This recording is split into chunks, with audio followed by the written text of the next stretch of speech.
Hello, everyone watching. Just here by myself right now, waiting for Tony. No Ibrahim today, but if you're watching, if you're in the chat, which nobody is right now, I hope you guys are having a good day. I'm gonna start while nobody's here. I guess just start sharing that the episode is live. It's weird. Tony's not here. Usually he's here a little early.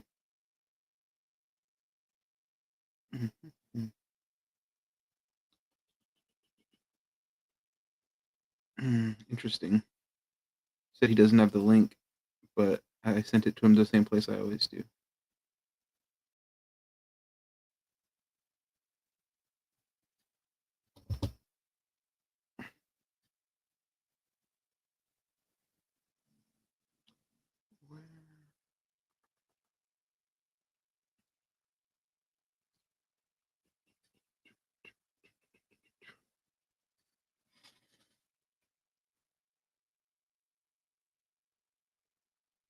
It's been a minute of captivating content. Sorry about this. Um,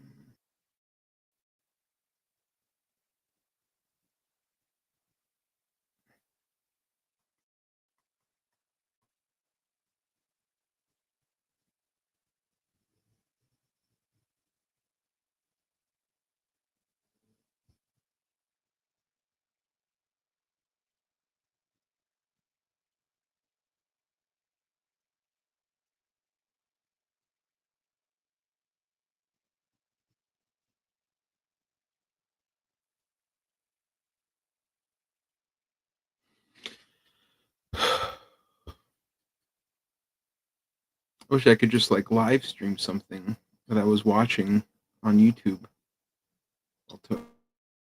before Tony gets here. Maybe I should. Maybe let's see how that works out. Maybe my computer won't crap out immediately. Usually it does. Oh shit. Lightyear's podcast live with an episode called Jimmy Butler Saved Us. That's what's up. Looking great. And he came in, changed life. Yo. Oh shit, here goes Tony right here. What's up, bro? What's up, man? Not much. You didn't see the link where I normally post it? No, it's not there. In the in the El Camino chat? Yeah. Oh my god, I never hit send. My bad. Damn, I was talking crazy. Like, I don't know why it's always there. Oops. How's your day going? Pretty good. Pretty good. How about yourself? Could be better. I've been just feeling like a little sick all day, you know, just getting over that cold that I've been having. It really sucks to get a cold like right after having got real sick like not that long ago. So I thought that like your body just like builds up the immunity to the cold, you know? Or sometimes it gets weaker, you know. You get more susceptible to that stuff. Yeah. You gotta listen to your body, man. You gotta listen to your body. That's all it is, yeah. Well, you know, I think the reason what happened was I went on my walk, as is what I always do, you know, as is my wont. And I'm like halfway through the walk, I get groceries, and you know, it's like a mile away. And like the weather has been so erratic lately. We've been just getting like weird shower storms. It'll be like heavy rainfall, thunder, then like clear skies. So every time I'm about to walk out, I'm like, well, it's clearly about to rain, or the weather report is like it's about to rain. So I don't go.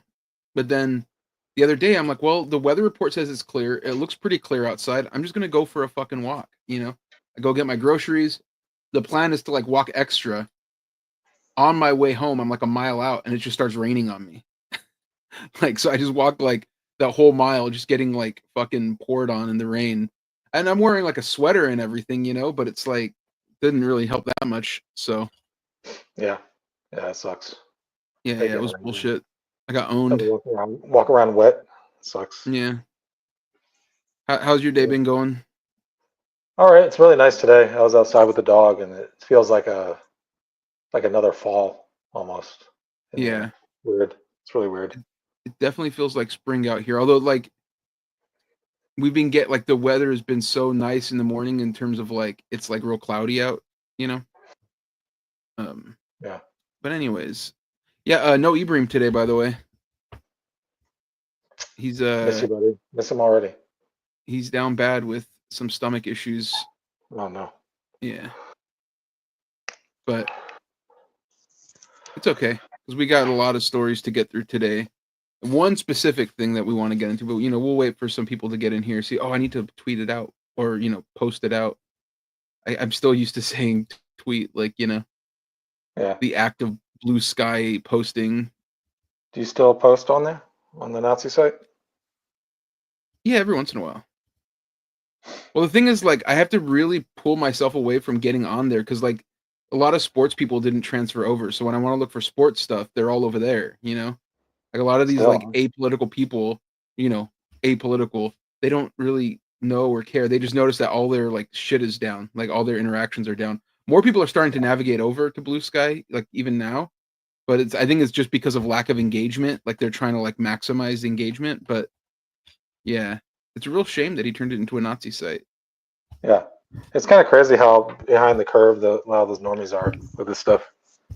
Is that interesting though? I feel like that's like the most obvious thing that they would be really I know. behind on that. It's just kind of weird. It's like if you're on there, you notice that like it's all Nazi shit and like. Yeah. Well, it's not. The weird thing is it's not all Violence. Nazi shit for me. Like it's Yeah. like because my algorithm does it like kind of does a pretty decent job of sorting that out. The only time I see that stuff is when Brace Belden from like TrueAnon posts about like he's been going hard as fuck about like every time like Nancy Mace tweets anything, he just tweets like he tweets simping over her, like how beautiful she is and how they should get together. It's like real fucking crazy. And he'll just constantly reply disingenuously to like far right people. So that's literally the only time I ever see is when he's replying to it. But otherwise, when I get on there, it's just like sports stuff and some like politics stuff, but like politics stuff that I agree with. I guess And if it's you're a like sports reporter, you probably follow only sports, mostly follow sports people anyway, so they're not really that's what seeing I'm that. saying. Like for people like us, like or even like if you're a new user, yeah, you're absolutely funneled. And maybe if I used it a lot, it would funnel me to more Nazi shit. But because I barely use it, like I only go on there to be like new episode of the show and get like 2 likes on the post. Because I do Engagement's that. down. What? The engagement is down. It's Well, almost like not even worth posting a it. link on anything is like, when I posted my cover on there just because I'm like, whatever, I want to get some hits. My art will still go crazy on there. That's good. But I guess. now it's going to be scraped for AI, so it was already going to be, but more so even now. Yeah. Can't get away from that. Yeah.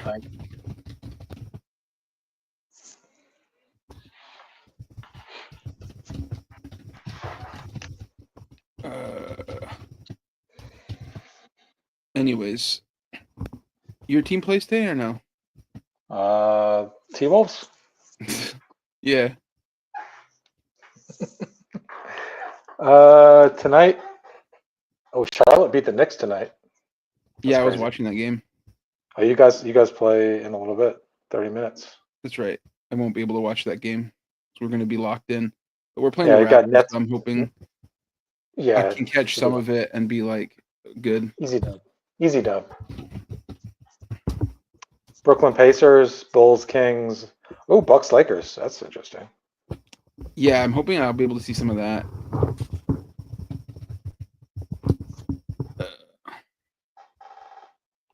$6.1 billion for the Celtics. That seems kind of cheap. I don't know. I think they could have got more. The crazy thing about that is like it's not that cheap. It was like it's $1 billion over the evaluation that they came out for this year. Dang. I was not reading about like they didn't mention that in the thing. The guy may have overpaid a little bit for that team because they don't own the arena. And Jason Tatum's overrated too. Yeah, but I mean that's it's not about the players, it's about the media rights. The players can be gone next year. It's about the IP. It's about the the money involved in it. But about that little leprechaun dancing in the center court. I saw a video from our guy David Sampson about the Mavericks. Talking about like new owners and everything. That's your guy, David Sampson. He was talking about how like they're looking at property. They're zoning. Like if you're paying attention, that the Council of Irving, Texas, just approved like land zoning rights for development, and he said that's important because if like the Adelsons, their move may not be to move the team out of Dallas because they hate that arena to Las Vegas, but they could move it to Irving and then get the casino there. I don't know why it's like zoned for casinos, but Dallas isn't. But that was the conspiracy now. It's like they may move out of Dallas just to like a shittier part of Texas, like not in the city. Cheaper land, new stadium. I think it's where the Cowboys used to play. Oh, okay. The old stadium. They just knock it down and build it on top of it, I guess. Well, I don't know. I don't know how that works. I think no, it's like new. It's new. No. The town is where they play, but like the area is new. Like, yeah. But yeah, no. The new owners of the Celtics, though. I looked up the guy because I was like, I wonder if he's going to make any of these like Matt Ishbia type moves. He could. It's like it's got to be scary whenever your team gets bought by somebody new, like especially one of these kind of guys. And like when Lacob bought the Warriors, he got like crazy booed at the arena. I can't, and like I remember there was like a famous Bill Simmons article about it. I think because he had like just traded somebody that they liked. I don't want to like say that. I don't want to say any names because I can't remember exactly. But he got booed like crazy, and then now he's a god there. You know what I mean? He's like all you gotta do is win. That franchise from what's that? Just win, baby. He took that franchise from like a true poverty franchise. Like he bought it for like not that much money in comparison to other teams at the time.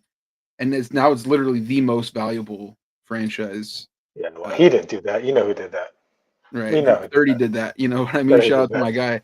But I mean, his business acumen did do that. Part of the reason why it is valued so high is because they do own the land and the arena. It's not publicly funded. So whenever like Metallica comes through San Francisco, whenever the Deftones who were just there come through San Francisco, whenever like the fucking K-pop bands come through, any big artist or any big activity that happens in San Francisco, AEW, Lacob gets paid off of that. You know what I mean? Mm-hmm. Whereas like that's not the case with most arenas. A lot of arenas are publicly financed. A lot of them have, so like it goes back into the city's coffers. Like you get the when you get the land rights for it, when you buy the land, not just the like ability to build the arena on it, there's like so much more revenue for the teams. Yeah, this is all stuff I'm learning. But that's why I said the Boston Celtics, like that's what Joe Robbie did with the Dolphins back in the 80s. Joe Robbie did that in 1987 with the Dolphins. Where he didn't take public money, he just built it all himself. He took a big financial hit, but he owned the stadium. So now whoever buys the team also owns the stadium. That's why Ross owns that. He does whatever he wants. So yeah, turn that into like a really good live sports event center, all around it. Yeah. That was also like that arena kind of stuff has always been fascinating to me because like, I don't know if you know this, but back in the mid 2000s, like Stockton went bankrupt, like the city did. It was like the first like fairly big city to go bankrupt in the country. And part of the reason why was because the city manager, the city planner and the mayor, they had sort of like colluded to do this big like Ponzi scheme kind of deal with building the Stockton Arena, where we have StocktonCon every year, and the ballpark, where like we didn't need either of those two things in the town. Like we didn't have, I don't think we had a minor league team, but if we did not need a new like stadium for it.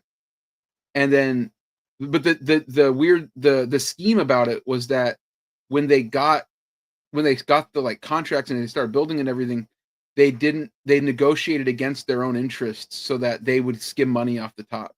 So like the financiers would be like, oh, this is how much interest is going to be. This is how much the city's going to need. This is how much taxes are going to be. This is how much revenue we're going to bring in. Complete lie.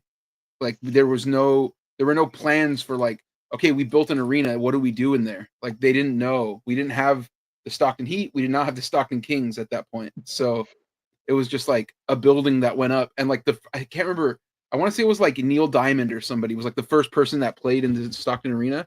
Then after that, it was like I have no fucking clue. Like nobody came there for the longest time. Build it and they will come type shit. Like yeah, something will come. We'll get some shit in here, and they did. You know. Oh, it was Neil Diamond. That one dude was 2005. Okay, so this is before that Lincoln guy, right? Like the one mayor who had the mayor who had the reality show. This is like way before that guy, right? It's cutting out. I don't know if it's mayor who had a reality show. Your mayor in Stockton. Oh, you mean Tubbs? Yeah, I guess is that his name? I forget. We've had some interesting mayors here. We had Michael Tubbs, who was like this young black dude who grew up here, and he was supposed to be the progressive one. He didn't. No, he didn't have a reality show, but Oprah did a documentary for him, just sort of like a hagiographic glazing of this guy, like his story. And that's like, what it was. You know, I don't know how much we talked about it before, but I kind of got into it with him back in the day. But so there was that, and then there was also we had a mayor who got I'm blanking on his name right now. But before this guy that we had now, or no, after Tubbs, it was Kevin Lincoln who ran for Congress and lost, and now I'm blanking on her name. But prior to Tubbs, we had this guy who was a real fucking nut. Like he was involved in 2 separate murder cases where like guns that were linked to him were found at murder sites. Whoa. And he was like, I don't know how those got there. Like they were stolen from me. And I recall, I would need to look up the information, but then like he was like real erratic, and they would like find him like wandering in the middle of the night, like in a bathrobe, taking signs off of like taking down opponent signs during his campaign. And then what really fucking ended him was that, I mean, he was obviously super corrupt. He was a Republican. Not that we talk about politics on this, but he was super corrupt, and he also, like many Republicans, again, not that we talk about politics, but like many Republicans, he got himself into some trouble with kids, like sexual troubles. Like he was ahead of some program in like some like sort of Christian camp thing or whatever, and he went out to that like this group of counselors there, and he was playing strip poker with kids, and like they caught it because he had recorded it on accident on his cell phone, but like not himself playing it, but you could hear them playing it because he recorded audio of them playing it, and it was just on his phone. And so like when he came back he was under investigation for other things. He came back into the country, and the investigators took his phone, and they were like, wait a minute, what is this audio file? Why are you like he's playing strip poker with kids? Like you can hear them playing the game. Yeah. Not all Republicans are pedophiles, just a lot of them. Yeah, I mean, this guy was a true nut. And then he was like, when he went to jail, he would talk about how like he brings like there was interviews where he was talking about like how he brings so much joy to the other inmates, and how they weep for him, and how like they're so mad on his behalf. Like why aren't I being treated better? Like, don't you know, like I sing to these other guys. It was crazy. Yeah, we had a real it's just like Hugh Grant in Paddington. That's what happens to him at the end of it. Paddington 2. Is it? Yeah, he's like an entertainer, and he ends up in prison, and he just starts doing like musicals. Why does Hugh Grant get arrested in the Paddington movie? He's the villain. He's the bad guy. It's pretty great actually. What? He's like a failed actor. I know people like that movie, but like, what does he do? How does he get arrested? He's a schemer. He's like a washed-up actor who's just like needs money, so he's just running schemes and like doing all kinds of legal fraud and shit like that. And it's awesome. It's awesome for that to be in like a kids movie. Yeah, we should watch it. Pretty good. But yeah, well, it's 6:30, so I want to formally announce the show. We've been sort of vamping, fucking around. Hello, everyone. Welcome to the episode 18 of the New Cool Meat Podcast. This is the #1 comic book podcast that isn't about comics. I'm sure there are other better comics podcasts out there, but they talk about comic books. This is a comic book podcast that we rarely ever, if ever, talk about comic books at all. Never. I can't think of one time where it's happened. We try to avoid it. Actually, it's kind of like lame. But I'm one of your hosts. I'm co-host Ramon Villalobos, and with me, as always, my boy Tony Grigori. What's up? How's everybody? How's the chat? Chat's a little quiet right now, but that's okay. People know that the show starts at 6:30, I think, so they don't even bother coming until the show starts. I forgot to tweet this out. Maybe that was the problem. I should have tweeted this out. But anyways, yeah. Speaking of Twitter, speaking of Nazis, speaking of freaks, dude. Oh my God, who's Virginia Fox? Congresswoman. Look at how I was talking earlier on the show. I was talking about how like the only time I see what's going on Twitter is when I go on there or with right-wing Twitter is when I see what Brace from TrueAnon tweets. That's literally what just happened. He's the top tweet on my thing. He's just on like a generational run, I think, dude. Look at this tweet. I'm putting it up here. Pretty snazzy car, Elon Musk, and you got this like nasty old woman here. I don't know what her deal is, dude. I thought it was like a little puppet person. You know what I mean? Those little like marionettes. She looks crazy. She looks too old to drive, to be honest. Luckily, they're self-driving in these, and luckily for us, it doesn't work very well. But yeah, so I only see this because TrueAnon says sleek, curvy, sexy. I'd do anything to get in and never get out, even if it died on me in a year or two. The Tesla ain't half bad either. That's a crazy ass tweet, bro. That's what I'm saying. He's on a generational run. This is the only time I ever see this shit. That's fucked up. I wanted to tweet out the link to the show though. This is the extent of my use of Twitter. Does it make you sick to even see me on here? I'm drawing. I'm ignoring that you're doing that. I'm acting like it's not happening. La la la. I'm gonna see new. Oh shit! I'm gonna. You know what? I'm gonna say dangerous new episode of the new Cool Meat Podcast. Yeah, say that on everything all app. Caps. New. Yeah, comedy's legal. Danger. Dio says dangerous to scroll Twitter live. Bro, that's what I'm saying. But like I don't use Twitter. I'm only doing it to promote my podcast. I'm misspelling episode. I'm not gonna fix it. Of the New Cool Meat Podcast right now. Warning. Free speech in this episode. ! That's a hot tweet. That better do numbers. You think free speech catches the algorithm, I think. But, like I said, I don't really use Twitter anymore. My #1 site for social media, or like is Blue Sky, I guess. Mostly it's nodding on people on my walks. We've been talking about this. I've been seeing my dog. Like I met this one guy who was wearing like a Wolverine shirt and like blue, like very vibrant blue, cobalt blue sweats that matched the shirt hella hard. It's like this older guy. I think he had a Colts hat on too, but I didn't check to see what his team alliances were. But this old Mexican dude, and he sees me on my walks all the time. So he'll stop when he's driving. He'll like pull over and be like, "Good job, bro!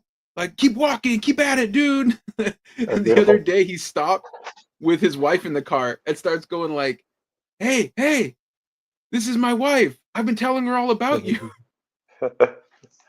What is he telling her? We had like a 3 to 4 minute conversation. Great conversation, very encouraging. But it was like, it's so funny that I see this guy all the time now, And like he's actually like one of my closest in real life friends based on like just how often I see him. um but you know the thing about my walks is like I'll see these people driving, right? And like my engagement with them is like so brief, but like there are moments where you can make real impacts on people. So Yeah. like for instance, this person was driving up to the stop sign and I'm crossing the street, right? So we lock eyes because he's looking ahead and I'm in front of him. And I look at him and he's driving a Tesla. As you know, it's the everything car. It's the Nazi car. So I give him one of these right here. Look, like a very like long, like slow motion too. Like Yeah, I'm disappointed in you. yeah, and like in him, he's like I'll paint you the picture. Imagine old, like old by old I mean like mid-50s, early 60s Asian man, receding hairline, big glasses. You know what I mean? Like he definitely bought that car. Well, I don't want to say definitely. I assume he bought that car pre-Musk, like descent into the Third Reich. I think. Yeah. Yeah. But I know like, people who bought Teslas years ago. the for look the on right his reasons. face when I gave him the no, it was like a dagger to the heart, bro. He was like, fuck. Like he might be getting it everywhere he goes, but he got it that crosswalk. I don't do it every time, but when I see somebody like that, somebody who like, if I see some asshole driving a car, am I going to like bother? I feel like what am I gaining from that, right? Like Yeah. if I flip him off, if I give him the no, if I give him a thumbs down, which I considered giving that dude in the Tesla the thumbs down, but I thought that's like a brutal one. It's worse than a middle finger. Yeah, the middle It's like finger a I think sure is look. like isn't impactful because it's just too like crass. You middle finger someone, they think like, oh, that guy's just a fucking dickhead. That's what I would think. Like, Yeah. what gives him the right to be moral? But if you give somebody a thumbs down or you give them like a stern no, that's like a that's Yeah, brutal. I think middle fingers are for punching up too. Like, But I think it's owning it, more. me a pedestrian middle fingering a Tesla driver is punching up. Yeah. You know I'm what I more mean? like thinking about like when with Bill Burr's wife middle finger Donald Trump. Like that actually was. I think that was a good use of the middle finger. That was a good use of middle finger. I don't think. Yeah. Here's the other thing. Oh, I get what you're saying because she's Yeah. like a black woman. Middle fingering Well, somebody. an elite, you're middle fingering the president or ex-president of the United States. Like that's impactful. But if you're middle She fingering a poses guy, no threat to him. A lot of these people, if I see like this guy in the car, I pose a threat to him. If he were to like say that to my fucking face, I'd yeah, beat the shit out of him. He won't yeah, do that. That he just you know. But if it was somebody that would beat the fuck out of me, and I middle fingered them, that's a little different.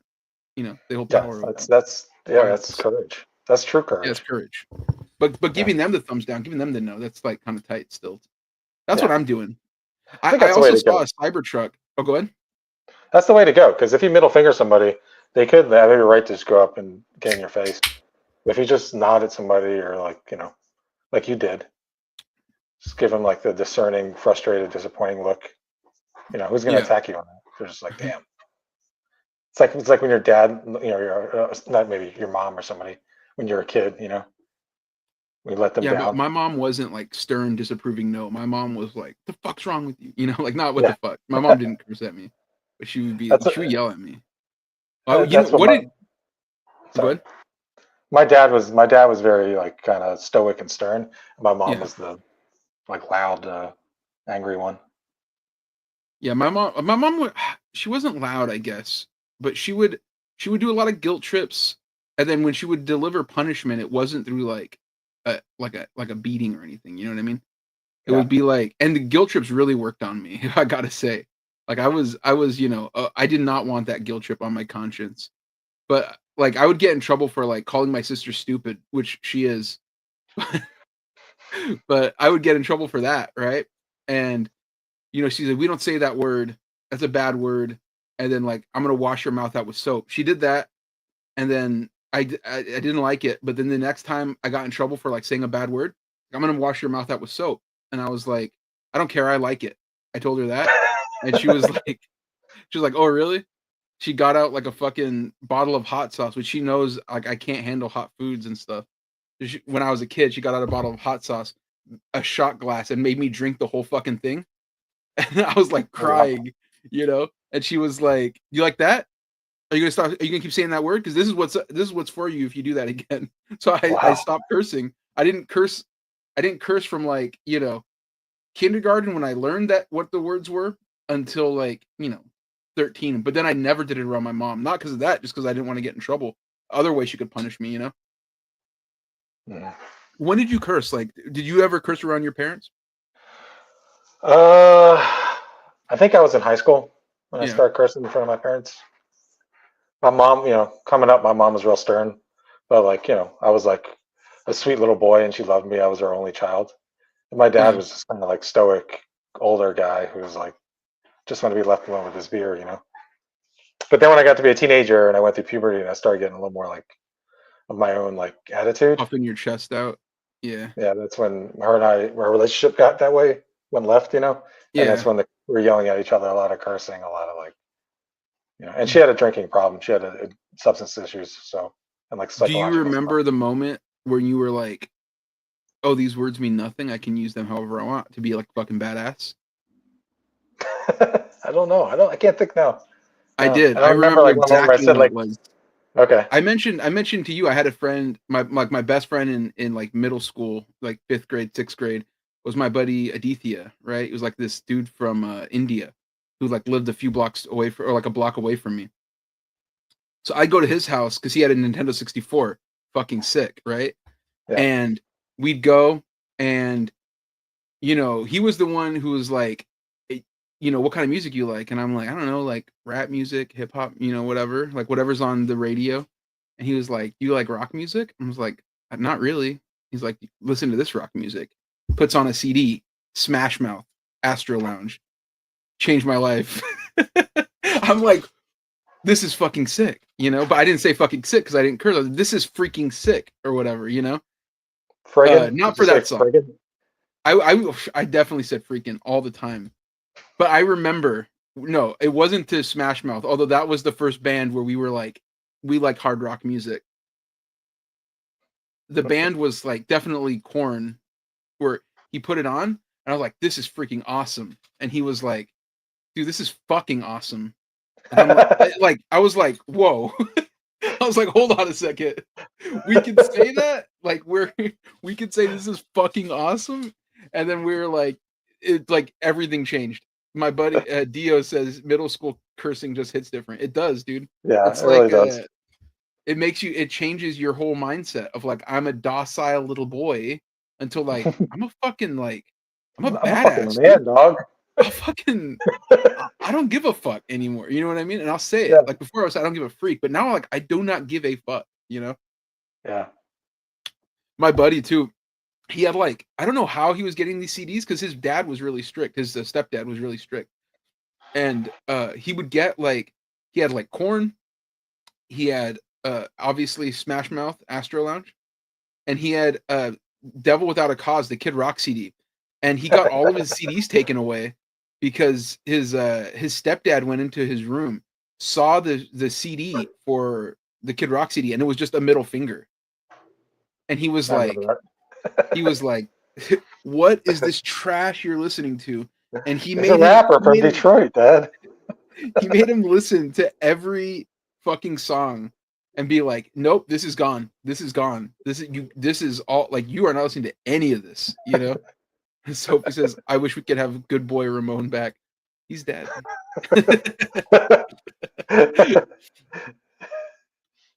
But Oh yeah, man, dude, it let me hit was the like drive-through. he but yeah, my stepdad did not give a fuck. And my stepdad liked that kind of music. So that's how I got into like new metal and stuff because like Aditya did, but then also my stepdad, he had all the same CDs. He had the taste of a teenage boy. So I was a huge beneficiary of that because all of his CDs, they were my CDs if I stole them from him, which I did. Not that I had a CD player, but Mm-hmm. that was sick. But back about the walk though. Also on my walk the other day, I saw a Tesla Cybertruck in the wild.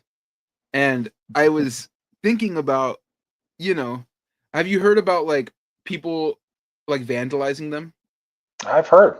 Yeah, it's horrible. I personally wouldn't do it. I'm against it. I think that is wrong. That's somebody's personal property. No, it should not be, I wouldn't like it if somebody touched my car. So I'm not going to touch somebody else's car, I don't But own a also- car, but if I did, I wouldn't like it if somebody touched it. Yeah. No, I definitely wouldn't encourage it. I definitely wouldn't say like, "Oh, that's so sick. That's fucking tight that people are fucking up Cybertrucks." I wouldn't say that because I don't think it's true. But it's happening all over the world, Not just in the States, like the entire world. People are rebelling against this car. And you and I have taken a real interest lately of like sharing videos, YouTube videos of people just shitting all over Elon Musk, Tesla, the Cybertruck in general, all three at once, Doge, obviously. And I think it's because like there's so little power that we have that we can like make a difference, right? In this like world that we're like now living in. But like just seeing this piece of shit crying on TV every time he appears is like really satisfying. It really is. Like I may feel bad, but so does he, and that's awesome. Yeah. You know what I mean? Yeah. Like I think I'm under stress, but he's probably like under way more stress. Like I'm like worried about my money, but he's really worried about his money. Yeah. That shit is going up in flames like a Cybertruck. And I can walk outside my door without a security team.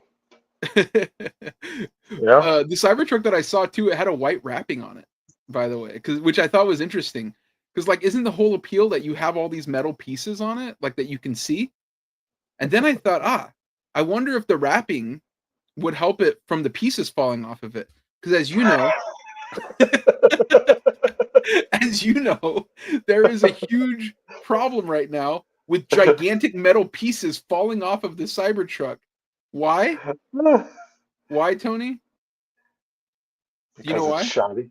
Because they used the wrong glue on it. Because they're gluing these cars together, and they're like, "Oh, we didn't use our like super glue. We used our like just regular, Elmers and this shit." Like it's insanely dangerous. The cars have been recalled 8 times. There's no elbow grease was put into the making of those cars at all. There was no riveting or like I can't get over the fact that this car came out like last year, and like every car goes through recalls. My brother works in a dealership, and he's always telling me like, but not all of them. We've talked to them. I've talked to my brother. He's like, because it's like it'll be something minor. It'll be something like, oh, there's like an operating system adjustment that like they have to fix. So like you just take your car back, they plug it into the thing, they fix it, you're on your way, and like it's safe. It's safe even if you don't get the recall. But what is not happening in cars is gigantic shards of like stainless steel falling off while you're driving. It's like almost like a design flaw, Yeah, that doesn't happen. That never happens. And it's also not like every one of them. You know what I mean? Every single one of them. Yeah. So here's the story. Here's the story from Routers. Tesla recalls most Cybertrucks due to trim detaching from vehicle. Washington. Tesla is recalling nearly all Cybertrucks in the United States to fix an exterior panel that could detach while driving, the company said on Thursday. The latest in a series of callbacks for the pickup truck. The recall, calling it a pickup truck is a little bit of a stretch. I take offense for pickup trucks. I'm offended in the name of pickup trucks. That's fucked up. The thing that's crazy is you can't even use it as a pickup truck because it won't drive if that like thing on the back of it is down. Yeah. So like, can you imagine hauling something with that and the whole rear end just fucking rips off? Like you can't haul anything. You can't put shit in the back of it. It's like a stupid looking like SUV,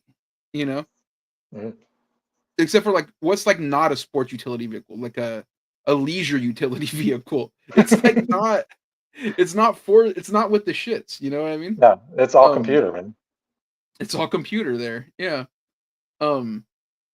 The recall covers just over 46,000 vehicles built from November 2023 through February 27th of this year. That's like most of them. There's like maybe 10 that didn't get built that don't have to go back with the new glue. That's unfortunate. Yeah, Tesla said in a filing with the National Highway Traffic Safety Administration. I'm surprised they haven't tried to abolish that. Actually, Yeah, me yeah, personally, I think that we should have safe highways, but I know, like in a free society, you have to make some trade-offs, right? So like I sure. would like to drive on the freeway without gigantic triangle sheets of metal flying through my windshield, but that's the price of freedom. You know what I Yeah, mean? this guy needs And tax cuts efficiency. and fucking government contracts, man. I mean, you got to sacrifice. Yeah. Well, luckily for Tesla, actually, like not that many have to get recalled because not that many people bought this piece of shit. But it says while Like, Tesla does not break out deliveries of its Cybertrucks, the recalled vehicles represent a vast majority of Cybertruck vehicles on the road, based on analyst estimates. The recall could prove to be a setback for Tesla, whose stock has lost about half of its value this year as the electronic vehicle maker grapples with the rising competition, an aging lineup, right? Because they have two other cars except for this one, the Model S, the Model Y, I think, and like everybody who has those also kind of hates them because they're like getting shaked at crosswalk by very cool influential pillars of the community. yeah, they're like, damn, I should have bought a Prius. A lot I should have cheaper. bought a Prius. I could have bought a I think it was like A a Volt. Ford Leaf was the old one, like the old Ford one. I could have bought a Chevy Bolt. I think it's crazy that all these Tesla dealerships are getting vandalized. It's got to be insurance fraud, right? I mean, a lot Dude, of this yeah, stuff. people are saying like I don't know if this is going to be one of my other stories. I don't think it is. But people are talking about how like a lot of these dealerships are getting hit with like arson jobs and stuff. And like if you look at what happened in Canada, where like when they ended that tax rebate for all those for EVs Yeah, from Tesla yeah, specifically, then yeah. like That's crazy. two dealerships sold like 3 Teslas a minute for like 2 days straight. It literally impossible how much money that they collected from rebates from the government when Yeah. like it's just like they're looking into it to be like, wait a minute, did they just like scam us super hard? Obviously they And did, right? Canada But still like, has like a governing body, like a government that will investigate things. So, right, yep. yeah. The funny thing is, like in these videos that we watch, everybody talks about how just like everywhere else in the world, they're like, we don't fuck with Teslas. Like Yeah. Germany, like I think over 80% of people said they would never buy a Tesla. It's like the UK too, and like all these other countries, like Tesla has real competition in the EV market because those countries will take cars from China, which like we won't for obvious we hate China reasons, stupid bad reasons, but like, we won't do it. But like those cars are sick, they're affordable, Yeah. they're like safer, they're just better in every single way than a Tesla. So like it isn't just because people hate Elon Musk that they're just like they're fleeing this brand.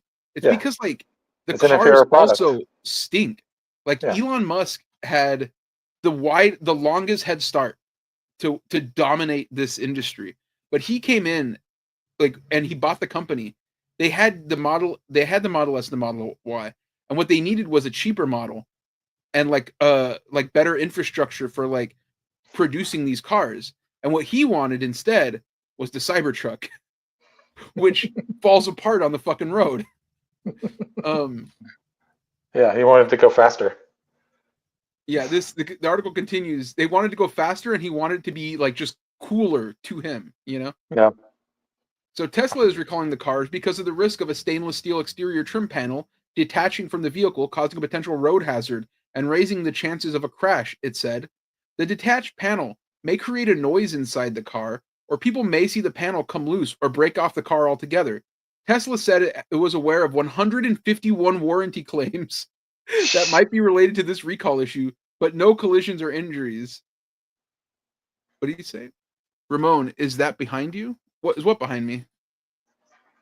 King Kong? Steph Curry? It's hard to tell the difference between those two, right? My two goats. Oh shit, is that Jesus behind you? One of them. Yes, it's one of them. The Gotta be closest more thing than that I've six. ever seen. um, It says the detached panel may create a noise inside the car, or people may see the panel come loose or break off the car altogether. Tesla. Oh, I read that part already. Demand for the unconventional EV pickup had already weakened toward the end of last year, following several delays. The car sales are a fraction of Tesla's overall shipments, which in 2024 came to $1.79 million. Recalls of the entire production for a physical item such as body panels focus attention on quality issues that Tesla has avoided for many years, said Sam Fiorani, vice president at research firm Auto Forecast Solutions. Right. Like, they've had manufacturing problems. They don't care. Yeah. They don't care. Reputations take a long time to build and can be tarnished very quickly. How quickly? Like 3 months, you think, for 50% of their stock to disappear? Analysts have also pointed to a change in sentiment toward the EV maker from existing customers and potential new buyers, as reactions toward the brand, such as protests at Teslas across the U.S. and sales boycotts, emerge. Shares of the EV maker were flat in the afternoon trading. And then this article goes on to talk about all the other recalls, and these things like everybody kind of knows by now. Like you could be driving and like the whole gas pedal can get stuck and you can't undo it because like they forgot to screw the pedal onto the pedal. Yeah, insane. I saw the video on that where they were like trying to get it off. It was stuck. That's terrifying. That's terrifying to be going down the highway and the gas pedal's just stuck. Can you imagine? Just full speed. It's crazy, dude. But it takes a real like kind of dumb person to like think that it's a cool thing to begin with, right? Yeah. Just look at it. How dumb of a person do you think it takes? Do you think it would be a person who would think, I accidentally backed my Tesla Cybertruck into the harbor, but Elon promised me that it would be fine because it was amphibious. Yeah, I think you'd have to be a real special case of stupid to believe that happened. No shit. This is from Futurism, an article by Joe Wilkins. He says, Cybertrucks can truly do it all. The bulky electric pickups can produce fire. Again, I don't like the use of the word pickup there. Because I see those what are those called? Like those little mini like pickups, like the Tacomas or whatever. Mm-hmm. Those things are sick as fuck. If I didn't have my car and like those things were like kind of electric, I would want one of those because it's so convenient to have a car like that. I don't need a Ford F-150. I want like a smaller version of that. I want to be able to park it. That's exactly. If I could, an El Camino would be great. If they could make an electric El Camino, that would be incredible. Now we're cooking with electricity. An EV Camino, that would be sick as fuck. Sophie says, I had a stuck gas pedal a couple times in my old 1992 Dodge Caravan. Oh wow, that's crazy. Dio says it's cool that Tesla's disengaged autopilot at the last second before fatal crashes to avoid liability. That's coming up in a future story. He's right about that. Do not forget that happened. That is nasty. It's nasty work. So it says Cybertruck can truly do it all. We read that part. The bulky electric pickups can produce fire at a moment's notice. They excel at collecting trash because people throw trash at them, and have even been known to shed body panels for Bond-style getaways. Are they amphibious? In an off-the-cuff post during the run-up to the vehicle's launch, Tesla CEO Elon Musk promised that Cybertrucks will be waterproof enough to serve briefly as a boat, so it can cross rivers, lakes, and even seas that aren't too choppy. Remember, because they wanted this to be like a military vehicle. They wanted it to be like the fucking Batmobile. Like an amphibious thing. Yeah. So now we've got a perfect test for Musk's bombastic claims. During a botched jet ski launch, one Ventura, California man accidentally threw his... It could have been anything else. Like, it has to be a jet ski launch. He was doing a jet ski launch, and he accidentally... with his Cybertruck. Threw his luxury truck into reverse, rolling down a ramp and into the harbor's cold waters. Did the vehicle thrive as a watercraft, as Musk would have buyers believe? No. The driver made it out okay, but his prized Cybertruck ended up waterlogged. In fact, the recovery effort drew the Ventura Fire Department, Harbor Patrol, Coast Guard, the Department of Fish and Wildlife, along with a towboat company, and a Tesla engineer. You had, like, Those are all departments that Elon's trying to gut, by the way. Well, not the Tesla. Well, he is trying to gut the Tesla engineers, actually, Yeah. by being a terrible business owner. Since the Cybertruck has never been tested by a National Highway Safety Administration, why would it be? The risks that come with the truck's proprietary battery are pretty much unknown. Fearing a battery fire, responders took their sweet time discussing how to pull the EV out without risking further damage to the harbor. Can you imagine this fucking dipshit just sitting there while his truck's in the water, freaking out? They're like, well, I don't want it to blow up. I'm sorry. I can imagine him not freaking out. Like, oh, this should be fine. Like, at some point, it's just going to start driving again, right? And they're like, get out! Get out! You're in danger!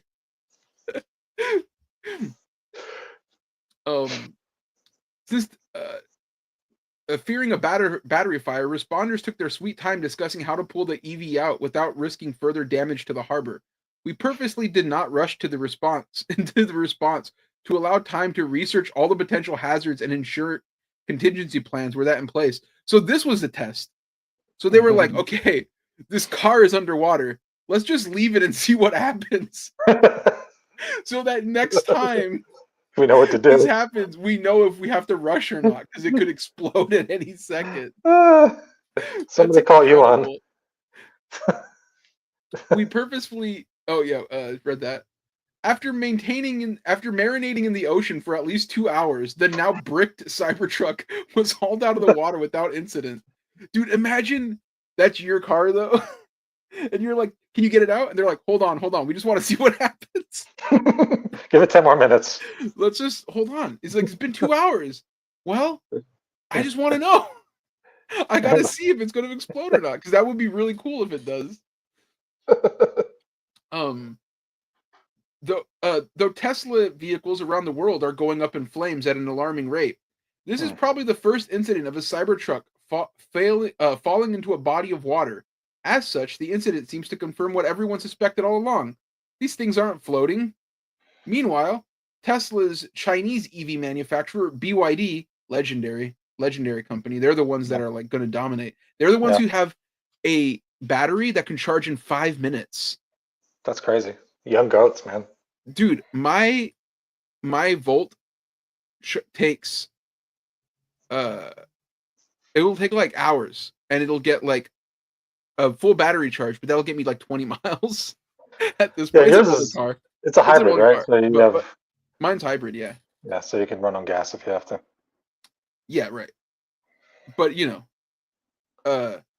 meanwhile, the BYD, they've actually demonstrated a water-safe vehicle, the U8 luxury SUV.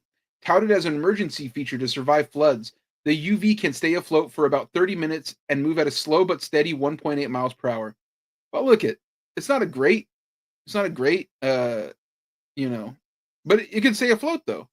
Yeah. That guy would have been cool if that was his car. Yeah.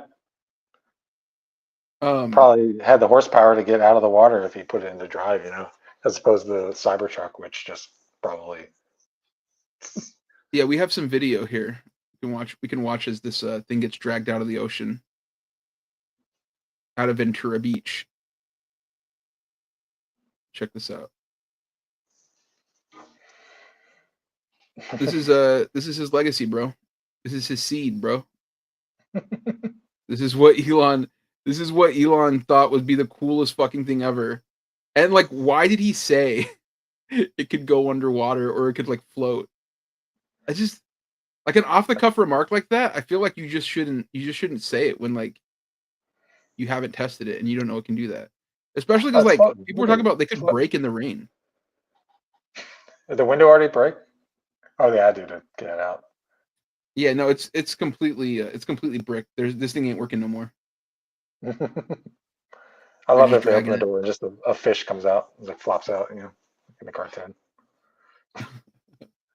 I wonder if this guy in the red shirt's the guy whose car it was. And I love all the people that are just like hanging around being like, interesting. That's cool. Yep. Dio says, if your Cybertruck is amphibious, why even buy a jet ski? Just ride through the fucking water. Yeah, absolutely. Oh, yeah. Speaking of them collecting trash, I have another story about the Cybertruck. We're doing a lot of stories about the Cybertruck today. We're kind of bombing on Elon. We feel like a lot of people are on his ass. We want to be one of them. Yeah, get on that. So this story is like a couple weeks old now, or like a week old. Because when is Mardi Gras? Do you know? In the spring. Just whenever in the spring. Yeah, I don't know when it is. Exactly. Yeah. Sophie asked, "Where's Ibrahim?" He's on his toilet right now. Probably. Hopefully he's not. Hopefully he's healing up, but he's sick. This article goes: Cybertruck goes to Mardi Gras parade, gets bombarded by trash, and flees in shame. With a whopping 7 recalls in just over a year, a fire fatality rate exceeding the infamous Ford Pinto, it's never been a particularly great time to be a Cybertruck owner. But now, thanks to political meddling of a billionaire owner, Elon Musk, it might be worse than ever. That's where some Cybertruck owners are discovering firsthand at a Lundi Gras parade in Monday, the Fat Monday preamble to Mardi Gras, when their hulking electric tanks were endlessly mocked and pelted with trash by revelers. Videos posted online show a handful of Cybertrucks rolling down the parade route under the relentless barrage of beads and beer cans, a constant chorus of booze ringing out. One 3-hour video uploaded by Gizmodo recorded the ordeal from one driver's point of view. From inside the Cybertruck, the sound of beads repeatedly ricocheting off the car is a constant din, wrote Gizmodo's Matthew Galt. According to the post on X, formerly Twitter, at least one Cybertruck had its bulletproof window shattered by plastic beads before tucking tail and fleeing the parade under police protection. How's that work? If it's bulletproof, how did they get... It's almost like it's not even... Was he lying about that too? Never underestimate the power of a Cajun man. They can whip them things, dude. What are you talking about? The fucking Cajun man said, "We're coming." You know what I mean? Him with that Cocho. He's probably MAGA though, right? Cocho. I hope not. At least 3 Cybertrucks were reportedly there as part of the coordinated effort by an out-of-state Cybertruck club to ferry parade marshals down the route. Wait, they came in out of town to get owned like this? Some fucking carpetbaggers and their Cybertrucks. That's crazy. Imagine you're like, everybody hates our trucks, but we're going to go there and show them that our trucks are cool. And then you just get pelted with garbage for 3 hours. Yeah. Break your whole shit up. People yelling obscenities at you. Blame it on George Soros. One marshal posted about their experience riding in the EV on Reddit, saying it was booze and attacks from the start to evacuation. I've been volunteering for the marshals for the past 4 years, and I got assigned to cars this year, the marshal wrote. We had no idea the cars this year were Cybertrucks until we were assigned. I couldn't believe my eyes. I knew it was going to be bad, but holy shit. Not once to break under pressure, unlike the electric pickups. Nice. Cybertruck owners likewise took to the social media to farm some pity. Quote, "If you think assaulting my wife and vandalizing our Cybertruck is going to persuade us to join your anti-Elon or anti-Tesla views, you're sadly mistaken," wrote Josh Pappy Hazel, an organizer of a Tesla driver meetup, also super impressed with how well the Cybertruck performed. Yeah, you drove at a slow speed and got pelted with garbage. How did you think it was going to perform until you drove away in shame? That's insane, Cope. That is wild, Cope. Like, wow, I could have been killed if it was a different car, but they only broke at least one of my windows with plastic beads. It was really just an excuse to destroy someone's property, to spread their evil anarchy on everyone, mused the anonymous X account called I Love Teslas, alongside photos of Cybertrucks lined up for the event. It was obvious, however, from the onset that the parade was more about chaos and hatred under the false flag of "We hate Elon," wrote the user. Another Musk-loving account wrote, "This brought tears to my eyes. You having grace for those who do harm to your property. Continue your strength and faith in humankind." The Lundi Gras incident is just further confirmation that the shoddy EVs really aren't safe anywhere, from protesters frustrated at Musk's seemingly untouchable oligarchic reign. In the absence of accountability, trashing Cybertrucks seems to be the hottest trick to putting financial pressure on Musk. True. And you know what? We're going to keep doing it. Oh, I was going to see if we could watch him in this video, but it's like, it is 3 hours long, so I'm not going to bother with that. Cool. But yeah, you know, people are putting stickers on cars with like the Elon putting up the Sig Heil, and this one that I'm seeing some stickers here. This one says, "Think of it as a small penis enlarger." This person says, "I wonder if everyone who's passing me think I'm a Nazi." People are tired of these trucks, bro. Yeah, I think like probably putting them on the window would be even worse because it's like harder to get off. But Window's easily breakable though. You can just smash it, get a new one. You know how damaging it is though? Is like, not only are they vandalizing them, like it hurts your own personal reputation to get one. You know what I mean? Sure. Like if you were to see somebody with a pickup, like the Cybertruck that I saw, it had like a company name on it, and I was like, that's lame as fuck. You know what I mean? Actually, I didn't mention this, but my nephew who plays high school basketball, I mentioned, we went to go watch his not his team, but like the school's team play in Sacramento. So I was in a car with a bunch of like high school freshmen, and you know, we were blasting Playboy Cardi. We're driving to Sacramento to watch a championship basketball game, which we'll talk about later because I want to talk about this more. But we saw another EV truck or another Cybertruck pass by, and it had like the big company name on it, like you would do with like, you know, this one was like Tile and Grout or whatever. It was like something so lame, like nothing that you would think, oh, you need a Cybertruck for that. You know what I mean? But yeah, we have one guy in town for many years. We had one guy who had one, and he was the guy who had the Cybertruck in Missoula. And there was like Reddit posts dedicated to him and kind of what the type of person he is. I don't want to say too much about him, but like, sure. But then now we have more people, but we've had like 3 or 4 in town. So yeah, we have a few in town. Oh, go ahead. I rarely see him, but there's that one guy for years, and he got the worst reputation just off of that Cybertruck, and then people started looking into him, and like, oh no, this guy's. Yeah, I mean, Stockton's a little different than I think Missoula is actually like way, like, even though it's in Montana, is way more like left leaning than Stockton. We have our own like Cybertruck dealership, you know, and like, that's crazy. Yeah, I couldn't believe it. I mean, you're close enough to, you know, Silicon Valley, though. That makes sense. Right. Yeah. There's just a lot of people here. I looked it up. There's a lot of unsold Cybertrucks on that lot right now. Crazy. But there's a few riding around town, you know. The one that I saw had like a little like business name on it, but I was like, I don't really care. But I do know if I needed like Tile or Grout. Oh, what I was gonna say was that the kids in the car, they hated the truck. They were like, that's not tight. Like, that's lame. Which reminds me of like, you know, these are all like the kids that in Fortnite not that long ago were like blowing up the Cybertruck for fun because they thought it was cringe that it was in there, you know? But yeah, this story is about a guy who put his business on the truck, and he claims that he lost $70,000 in business because he drives a Cybertruck. The question is Elon Musk's public image hurting Tesla? I think so. Yeah. This is from Yahoo Finance. It says, some Tesla owners love their vehicles, while others are distancing themselves from the brand.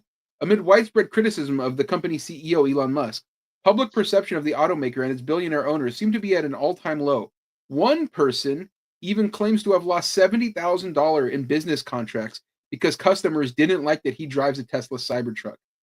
I have a dilemma. I started to lose customers because I have a Cybertruck, Yanni Menaker wrote in what appears to be a now deleted Facebook post, as cited by Torque News. I got some bad reviews and I'm not sure what to do. Menaker added that he loves the vehicle and that it's the best truck he's ever had. The name Yanni Menaker is attached to a company called Blue Angels Roofing, which operates in Alabama and Georgia. A couple of negative online reviews scornfully mentioned the company's use of the Cybertruck. Blue Angel Roofing isn't alone.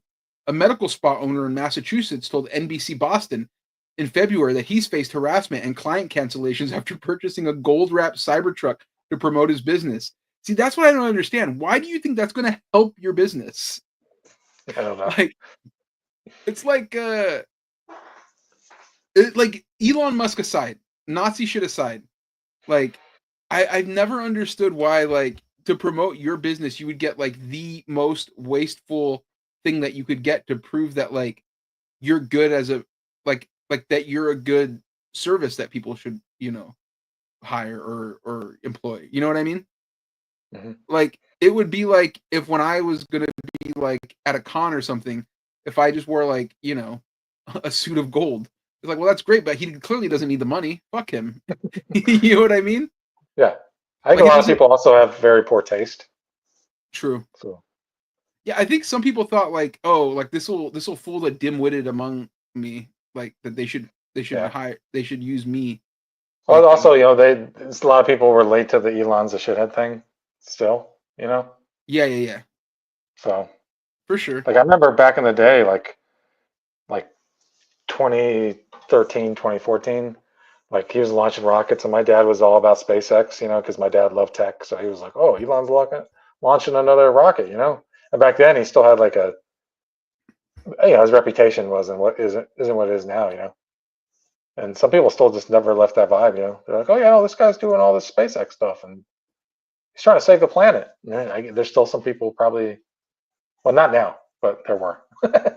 Like, No, I the last 6 remember months have kind of like deep sixed all that, but again back out here. I remember like when Teslas first came out. Like, first of all, it was a real status symbol to have it, and people thought Elon was like what they built him as, like a fucking, you know, Tony Stark motherfucker, you know, and like yeah. it's he doesn't have that anymore. No, it's gone. This article goes on, but it's just about like the backstory, which we already know, so I'm not gonna get too deeper into that one. But I saw this one too, because when I saw that Cybertruck down the street, I thought, what if I were to like just vandalize it? I'm not going to. I would never do that. Like I said, I hate vandalizing other people's property. I think it's disgusting. I think it's rude. I would never do it. Right? Property equals people, you know.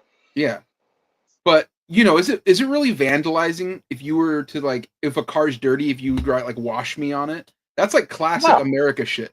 That's not vandalizing. All you have to do to get rid of that is to wash your car, you know? Yeah, that's all in good fun. Well, I saw a story about somebody who got arrested for that. For writing wash me on the car? No, well, they didn't write wash me on the Cybertruck. They drew a swastika on it. Oh. A Jewish Cybertruck owner says that he caught an Elon Musk protester defacing his vehicle with a Nazi symbol and is demanding the perpetrator be charged with a hate crime. Avi Ben Hamo, crazy name, who reportedly caught Michael Lewis, 42, drawing a swastika on his Cybertruck with the word Elon on top, urged officials to press charges during Fox and Friends on Tuesday. I don't feel safe in Brooklyn anymore or in New York, Ben Hamo told Steve Doocy. Crazy. This is, by the way, I clicked through it. It's listed under anti-Semitism on Fox News. They have an anti-Semitism tag. All of a sudden, they care about anti-Semitism. Yeah, that's crazy. That's wild. You know what? I'm going to show you just to prove this isn't vandalism, though. I'm going to show you the image of I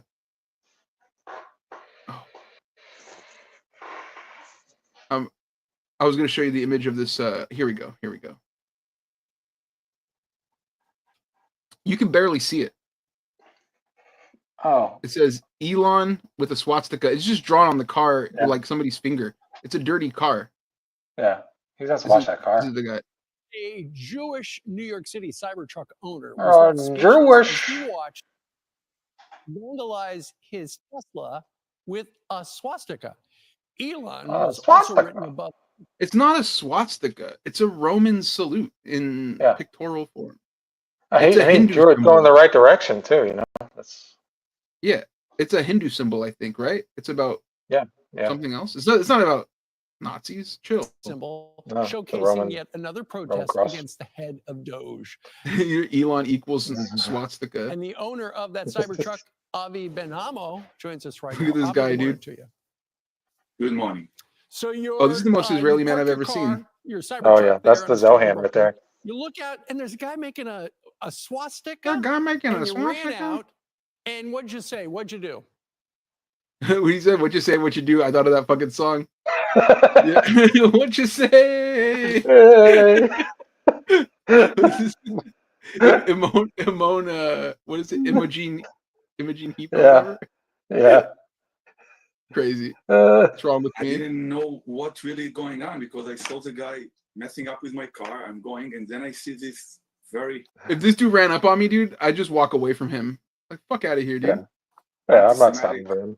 swastika on the car, and I didn't understand. I approached him and asked him, "What do you do?" Do you think he cared that Elon Musk threw up a fucking Nazi salute? That's at what the I was gonna say. I'd like to know what he thought of that. That is How did good. that That make is him feel fine. like? He said, Yeah. "From my heart to yours." That's good. That's normal. And he Also, like, why does he have all this bullshit on his side view mirror? told me very, very disgusting things. You probably had to have it If you replaced keep because your it fell car- off. If you keep your car washed, ain't nobody drawing a swastika on it, homie. Didn't understand Yeah, I what's don't. going on. And he's in Listen. Brooklyn. It's not like he's going off roading in that thing. So where's all that dirt coming from? Like, what's That's going just on him there? being a dirty motherfucker. Here's the thing.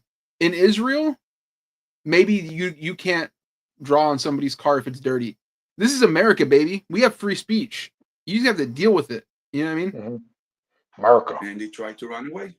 Well, you used to have free speech. Was he targeting you? I mean, on your vehicle there is Hebrew writing, but then Hebrew writing? It says Elon. What? Oh. The little tape How's he gonna- things. The tape things. Is that what that on is? the rear view, he has Hebrew writing on there. Oh, again, okay. he's Jewish too. What's that so about? was he targeting you as a Tesla? Even Steve Ducey's like a little confused. Like, so wait, do you not fuck with Nazis then? Like, why are you here? Yeah, well, Like, wait, you hold want on. content, We fuck right? with Nazis. What are you doing here, dude? Don't you know you're on the Nazi network, bro? yeah. Owner? It's Was crazy he how they end up on targeting the same Elon side. Musk, who's cooperating with Donald Trump? Who is he It's weird how often that happens. taking a shot at? I could only assume. I can't really know what the guy think, but I could only assume that's what he's trying to targeting. The fact that I don't know if the swastika was meant to me for the Hebrew writing or Elon, where it says Elon equals swastika. Hard to say. Really hard to piece together what that messaging was. Really tough. he's trying to target me something like this, it's nothing about my car or about me or whatever he's doing, because that's so wrong. So after you confronted him, you stood in front of his car. He jumped in his Subaru and he was going to make a getaway. He jumped in Subaru, shout out. Great car. to his car. You stood in front of him. He couldn't go anywhere. He jumped out of the car. 90 minutes later, he comes back. What's that? Shout out Subaru. It's a What's great that? car. Oh, big shout out to Subaru. Apparently, he was arrested on suspicion of aggravated harassment and later released. The DA is not going to charge him with anything, but you say, Yeah, he shouldn't be Avi, charged he with should anything. Be charged with. He should be charged with being a fucking doing a classic bit. You know what I mean?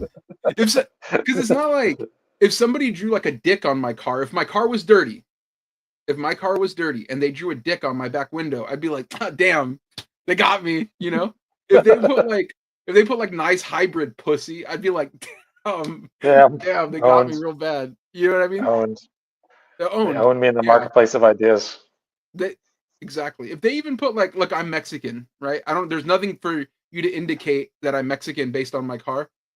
Mhm. But if they were to write like, call ICE, we got a wetback, I'd be like, that's crazy. But they got me. That's crazy. I'd be like, that's crazy. I gotta wash my car. So it doesn't happen again, yeah. But I wouldn't be like, poor me. Like, this is a hate crime. I'd be like, that's kind of hilarious. It'll wash off. Yeah, I mean, classic bit. With a hate crime. Classic bit. Why? Correct, sir. First of all, when he ran back to his car, I stand over there and he tried to run me over with his car. No, he So didn't. when he saw that I called the police, 0% chance they tried to run Yeah, I you over doubt with a that. car. I doubt literally that. saw that I'm on the line with the Also, he got no drip. police.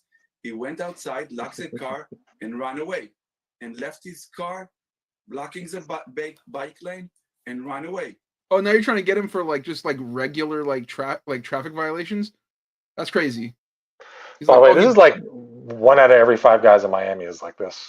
this is the biggest snitch I've ever seen, bro. I can't go to Miami. You That's say what I saw. They don't like Right. bits over there.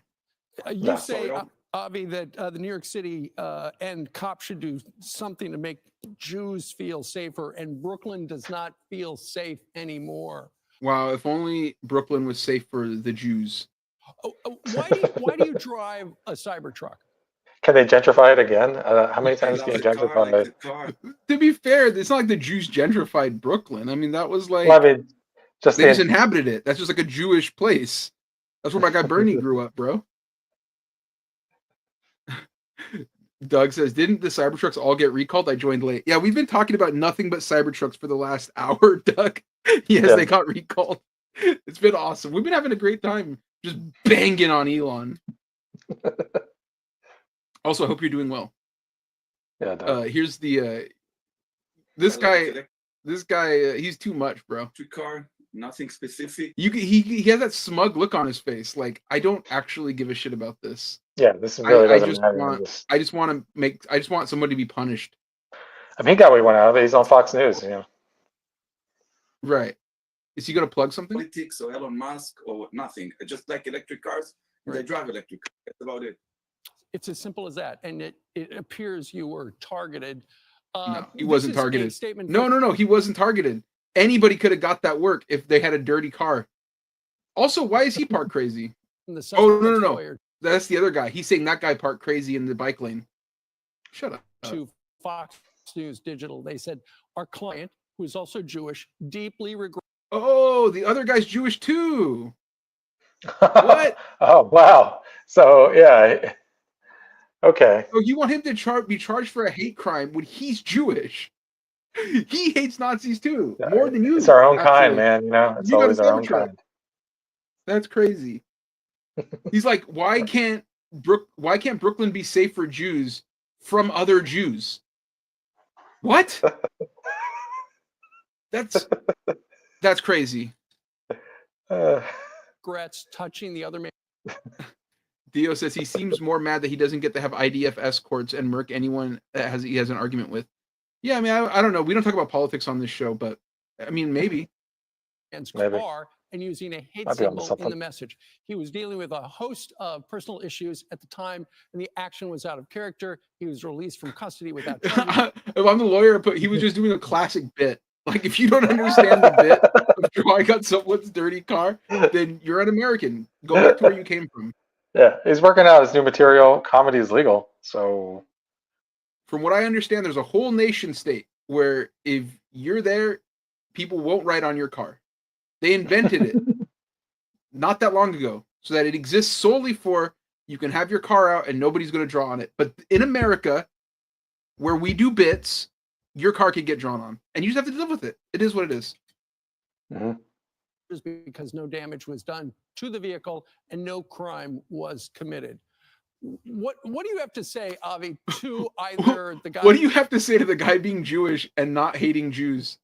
Look at him. He's like, I don't know. Who wrote on your Shalom. car, or the lawyer regarding that statement? First of all, as a Jewish, I don't feel safe anymore in Brooklyn He's Jewish too. This is crazy. or in New Yeah. York. If the guy have an issue, he's not supposed to go ahead and do something against to other people's car, and that's literally anti-Semitic. I think we have over here a bigger issue that in the city, the police, the DA, and the city should charge people like this and should prosecute people like this with whatever they're doing. They need to pay for it. Otherwise, other people But, are like, not going to be for- safe. And he should have to clean your car. How's that? He's kind of tripping out because Fair. he's got that Zizek like slurry, like, you know, he's got the Daffy Duck like wet mouth. Yeah, Jewish kind of people Kevin are O'Connell. not going to be safe in the city. Yeah. Avi, exit question. People won't be safe in the city. Yeah, we know, dude. Suck it, You're Ash. going to continue to drive your Cybertruck in New York? I just want to drive my Tesla. For sure, sir. Okay, good enough. Avi, thank you very much for joining us and telling I hope. So he said, it did he happens just say again. that they should shoot them before saying prosecuting? I didn't hear that, but let me see. Hold on, let me go back. Issue is not supposed to go ahead and do something against to other people's car, and that's literally anti-Semitic. I think we have over here a bigger issue that in the city, the police, the DA, and the city. I beget you. I have no drip. I have car with penis on it, and swastika. He can't even say swastika, dude, because he's got that slurry ass wet mouth, bro. That's crazy. Should charge people like this and should prosecute people like this with whatever they. No, he said they should. They should. No, he said they should prosecute. Not shoot. Not shit. Not shoot. And the city should charge people like this and should prosecute. See, they should. They should. It's cutting the Cody Rhodes ass promo.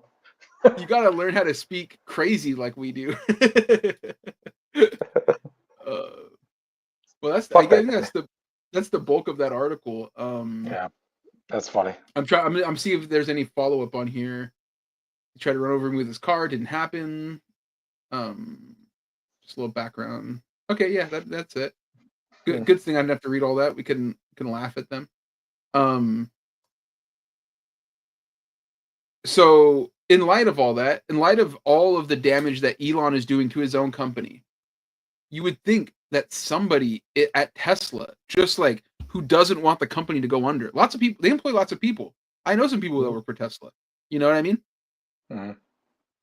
You would think somebody who's like isn't Elon would be like, hey, maybe can you stop Elon? Like, this is a lot. Like, you're fundamentally ruining this business that is worth more than it's actually worth. Like, evaluated more than it's way more than it's worth.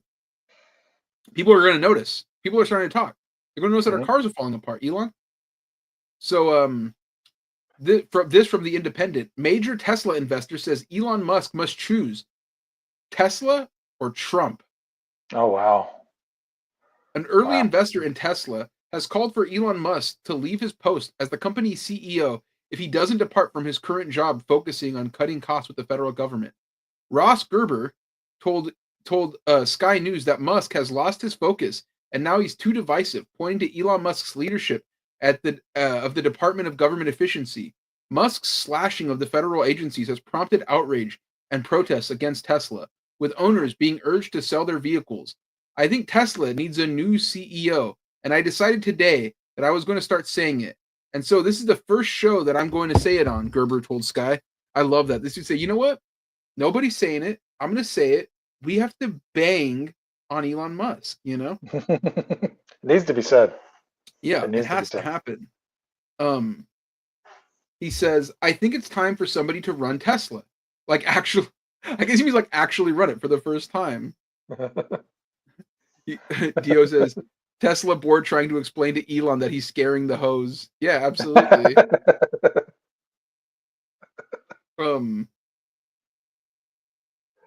It says, it's time for somebody to run Tesla. It would be the first time. The business has been neglected for too long, he added. There are too many important things that Tesla is doing. So either Elon should come back to Tesla and be CEO of Tesla and give up his other jobs, or he should focus on the government and keep doing what he's doing, but find a suitable CEO of Tesla.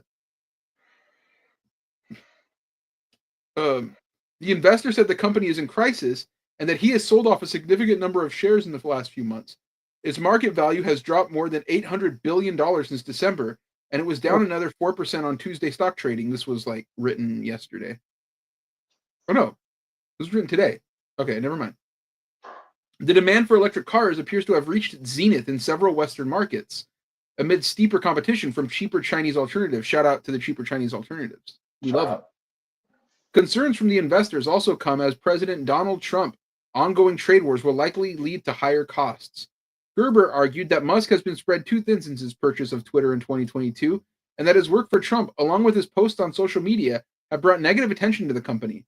The company's reputation has just been destroyed by Elon Musk, said Gerber. Sales are plummeting. So yeah, it's a crisis. You literally can't sell the best product in the marketplace because the CEO is divisive. Well, I don't know if it's the best product in the marketplace. You know, that's a diluted way of thinking. We've been reading for about an hour how ass they are. Yeah, kind of makes sense how like somebody could actually believe in Elon Musk in the first place if they're going to say something like that. Like, oh, you're just a dumbass. Beta. You know what I mean? This comes as one of the biggest companies. This comes as one of the company's biggest supporters has said that Musk has to cut back on his government work to limit the damage as the company is in the middle of a brand tornado crisis at the moment. The Guardian reported. That's another person. I have to say, right now I'm really missing Ibrahim because last night he unveiled that new Elon Musk impression. It was kind of spot on. Well, I actually heard it, and no, I can't do it. Yeah, I was gonna You're try close, to get man. one off. Close. Well, actually, I gotta say, I got pause. Actually, there's actually a lot of concerning things being, but I haven't heard that. Gotta say, pause. That you're looking a lot healthier, my man. I just want to give you a shout out. Bro. No, you look a lot healthier. You're looking more and more healthy every day. All the walking is really doing you wonders, man. That's beautiful. Shout out to you. It's all the walking and judging I'm doing out on the streets of Stockton, California. You know what I mean? Oh, let's give it up for me.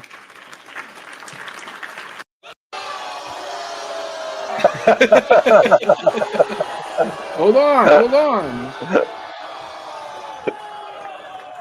Chill. You know what I say to that? I say, Listen, I get it. Part down, bro. The managing director at the financial company Wedbush, Dan Ives, who has called himself a Tesla core bull. Yo, you call yourself a what? A core bull? Chill, dude. That's crazy. Fucking people weird, man. He wrote in a note to investors that the quote, the brand damage started off as limited in our view based on our initial survey work, but now has spread globally over the last few weeks into what we would characterize as a brand tornado crisis moment for Musk and Tesla. This is one of his hardest writers. He called himself a core bull, dude. So it's like a Twister situation. Yeah. Okay. On Thursday, Tesla announced a recall of 46,000 Cybertrucks to correct the panel that may detach while driving. Protesters said Wednesday they were planning their largest day of action to date, with 500 protests to take place at Tesla showrooms across the world on March 29th. Hold on a second. I wonder if they got one of those in Stockton. Hold on. March 29th. What if I got arrested for protesting a car? That would be funny and shitty. That would be fucking hilarious. It would. I would hate to get caught up in the system over a fucking car. That would suck. You're like, what are you in for? Well, yeah. I protested Tesla. Did you blow one up? No, I just said it sucked in front of the building and they pepper sprayed me. To be clear, I'm reading about this Tesla takedown, and they're saying it's not violent. It's not meant to do damage, cause harm. It's merely meant to say how they feel. Yeah, which is what my goal. Which is why I want to go. I want to just go. Maybe I'll make a sign and just be like, "Fuck Elon Musk, dude." Yeah, that would be him. sick. I believe like any of this vandalism is happening. If it actually is happening, it's all probably just insurance fraud anyway. I don't believe anyone's doing any of this maliciously. You know, it's got to be some sort of conspiracy. Shit. Oh wait, these are on Sacramento or Dublin. Lame. I don't want to drive that far. If there was one in town, I'd be going. Dio says doing time for slapping Calvin pissing stickers on Cybertruck. No. I would not do that. I just said that. I am not going to vandalize a car because I believe in private property so much. What I would do is go to these protests, hold up a sign, says like, "Oh, Teslas are lame," or you know what I mean, something catchy like that. Mm-hmm. Teslame, dude. Am I right, dude? Teslame. Sorry. Anyways, the Vancouver International Auto Show blocked Tesla from the event because of security concerns. The Vancouver International Auto Show has removed Tesla as a participant in this week's event after the automaker was provided multiple opportunities to voluntarily withdraw. The show's executive director, Eric Nichols, said in a statement, "The Vancouver Auto Show's primary concern is the safety of attendees, exhibitors, and staff.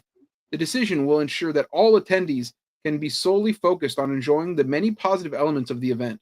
More than 3,750 people in Canada have signed a petition started in late February to remove Musk's Canadian citizenship amid Trump's trade war. Dude, they're going to say you're not Canadian anymore, dude. That's crazy. I didn't even know you had one. Musk told Fox News this week that those protesting Tesla are deranged. How They many? basically want. How many? Where's he? Like, how many places is he a citizen of? Like South Africa, America, Canada. I don't know, dude. I know he's got hoes in different area codes. Kids there too. With his broken metal dick, allegedly. He does have a weird dick, right? That's what they say. That's what I hear. That's why they're doing all this artificial insemination on these babies, because his dick don't work. Shout out to his family. Allegedly. His families.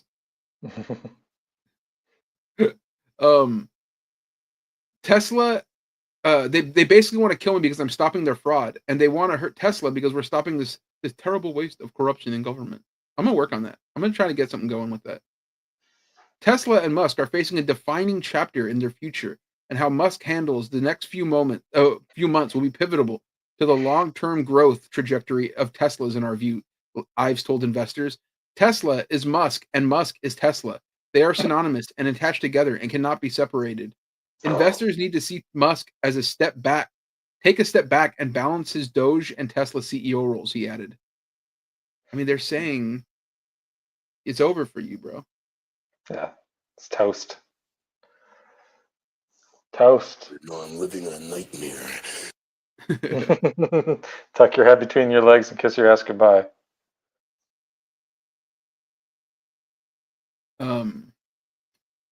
We got one more story. Actually, we got two more stories.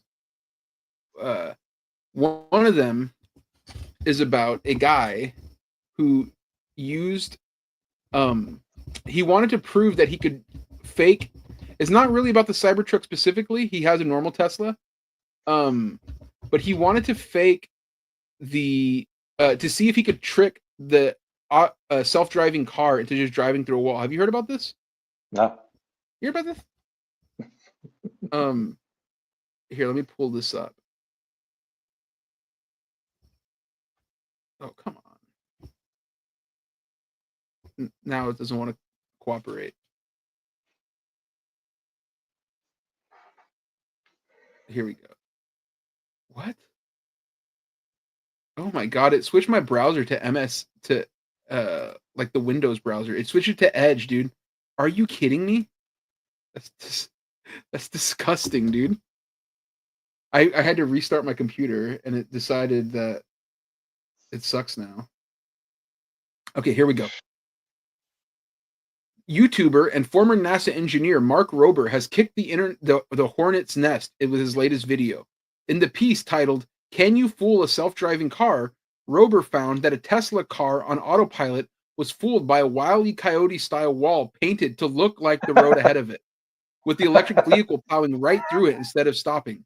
The footage was damning enough with slow-motion clips showing the car not only crashing through a styrofoam wall, but also a mannequin of a child that the Tesla was not was not fooled by simulated rain and fog. The separate test vehicle, a Luminar Tech equipped with Lexus SUV, aced the tests. The stunt was meant to demonstrate the shortcomings of relying entirely on cameras rather than the LiDAR and radar system used by both brands and autonomous vehicle makers other than Tesla. Oh, they're saying like those ones are ass. Like the Tesla cameras suck. Mm-hmm. I can definitely say for the first time in history of the world, Tesla's optical camera system would absolutely smash through a fake wall without even a slight tap on the brakes, Rober said in the vehicle. But here's the controversy, because people are upset about this, by the way. Tesla fanboys have since cried foul, arguing that the EV maker could even sue Rober for false advertising, misleading an audience, according to a YouTuber, Kevin Paffrath. In a video response posted to Tesla CEO Elon Musk's X, formerly known as Twitter, Paffrath argued that Rober had disengaged autopilot right before crashing into the fake wall. See, this is what Dio mentioned earlier. It's like, if it's about to hit a wall, it'll just deactivate the autopilot. Like if it realizes, it'll just like turn it off. for insurance purposes, so that when there's a diagnostic performed, they're like, oh no, it wasn't on autopilot. Yeah, So, the person just disengaged right Yeah. before the crash. Paffrath went so far as to allege that Rober was being paid by Luminar, the lidar tech company that outfitted the SUV that went head-to-head with the Tesla. Other users on X argued that Rober should have used Tesla's infamous full self-driving feature, which cost a whopping $8,000 on top of the cost of the vehicle. In a separate post, seemingly responding to Tesla's allegations, Rober shared the raw footage of my Tesla going through the wall. Not sure why it disengages 17 frames before hitting the wall, but my feet were not touching the gas or brake, he added. In other words, this really is a smoking gun. Oh, is this really a smoking gun, or did the autopilot disengage by itself, sending the Tesla plowing through a wall while under human control? As Electra points out, autopilot has a well-documented tendency of disengage right before the crash. Regulators have previously found that the advanced driver assistance software shuts off a fraction of a second before making impact. That's crazy. Put simply, instead of taking down Rober's purportedly anti-Musk hit piece, Paffrath inadvertently highlighted Tesla's shady practices. Tesla has already been extremely reluctant about handing full crash data, especially when it comes to the infamous full self-driving feature, duking it out with the California Department of Motor Vehicles in 2023. Tesla has gone after crash data collected by the National Highway Traffic Safety Administration. The EV maker reportedly asked that the regulator to redact information about whether its autopilot or FSD software was used during every single documented crash since 2021. In short, Rober's latest video still points out a glaring shortcoming when it comes to Tesla's safety features, no matter how unhappy it makes Tesla's fanboys. So, like, people saw this video, they were like, wait a minute, we noticed that it disengages from autopilot, and it's like, right, and it wasn't supposed to, which is fucking crazy, man. We could watch it plow through the wall. It's kind of funny. He paints a wall to just look like, the road. Yeah. I'm glad he made it out of styrofoam. He could have really hurt himself. Yeah. The guy, it's annoying. The guy kind of has like Mr. Beast energy. Like, I'm in my autopilot. I'm in my Tesla. Here we go.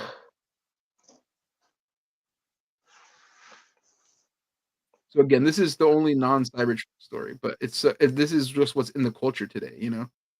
Sure. This is him explaining our thing. Here we go. Here's where he runs through a child, I guess. Check it out.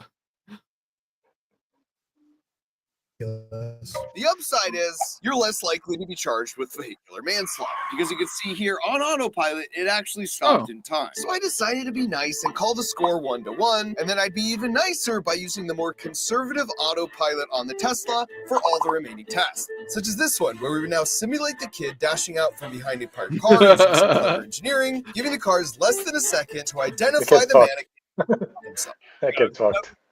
Oh, a ball came out. I wonder why that happened. Oh, kid! Oh, okay.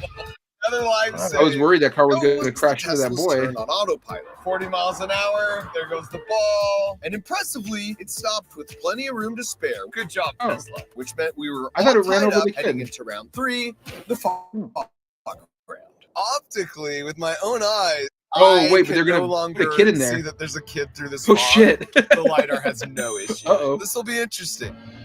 Okay, here we go. Oh, wall of fog. So we plunged through the fog, coming to a very sudden break. Hey! After which we saw the mannequin was not only still standing, but it was casting a really cool long shadow. Yeah, he because was- the he lasers was don't aura cast farming in the solid middle of the objects, road, just like that how you kid. can cast a long shadow with the sun because light doesn't cast solid objects. Don't have high hopes here. But would the kid look just as cool after the Tesla test? Oh, fudge! Oh. I mean, Slow-mo does make everything look sort of cool, but that wasn't the only shot. I actually hit the brakes. You can't do aura That farming. was on autopilot. The Yikes. cameras didn't even hit the brakes at all. The only thing still on is the pants. That was a bad one. And now that LiDAR had taken another W, it's time to make it rain! The next test was see if the cars could spot the kid under a torrential downpour made up maybe too much water.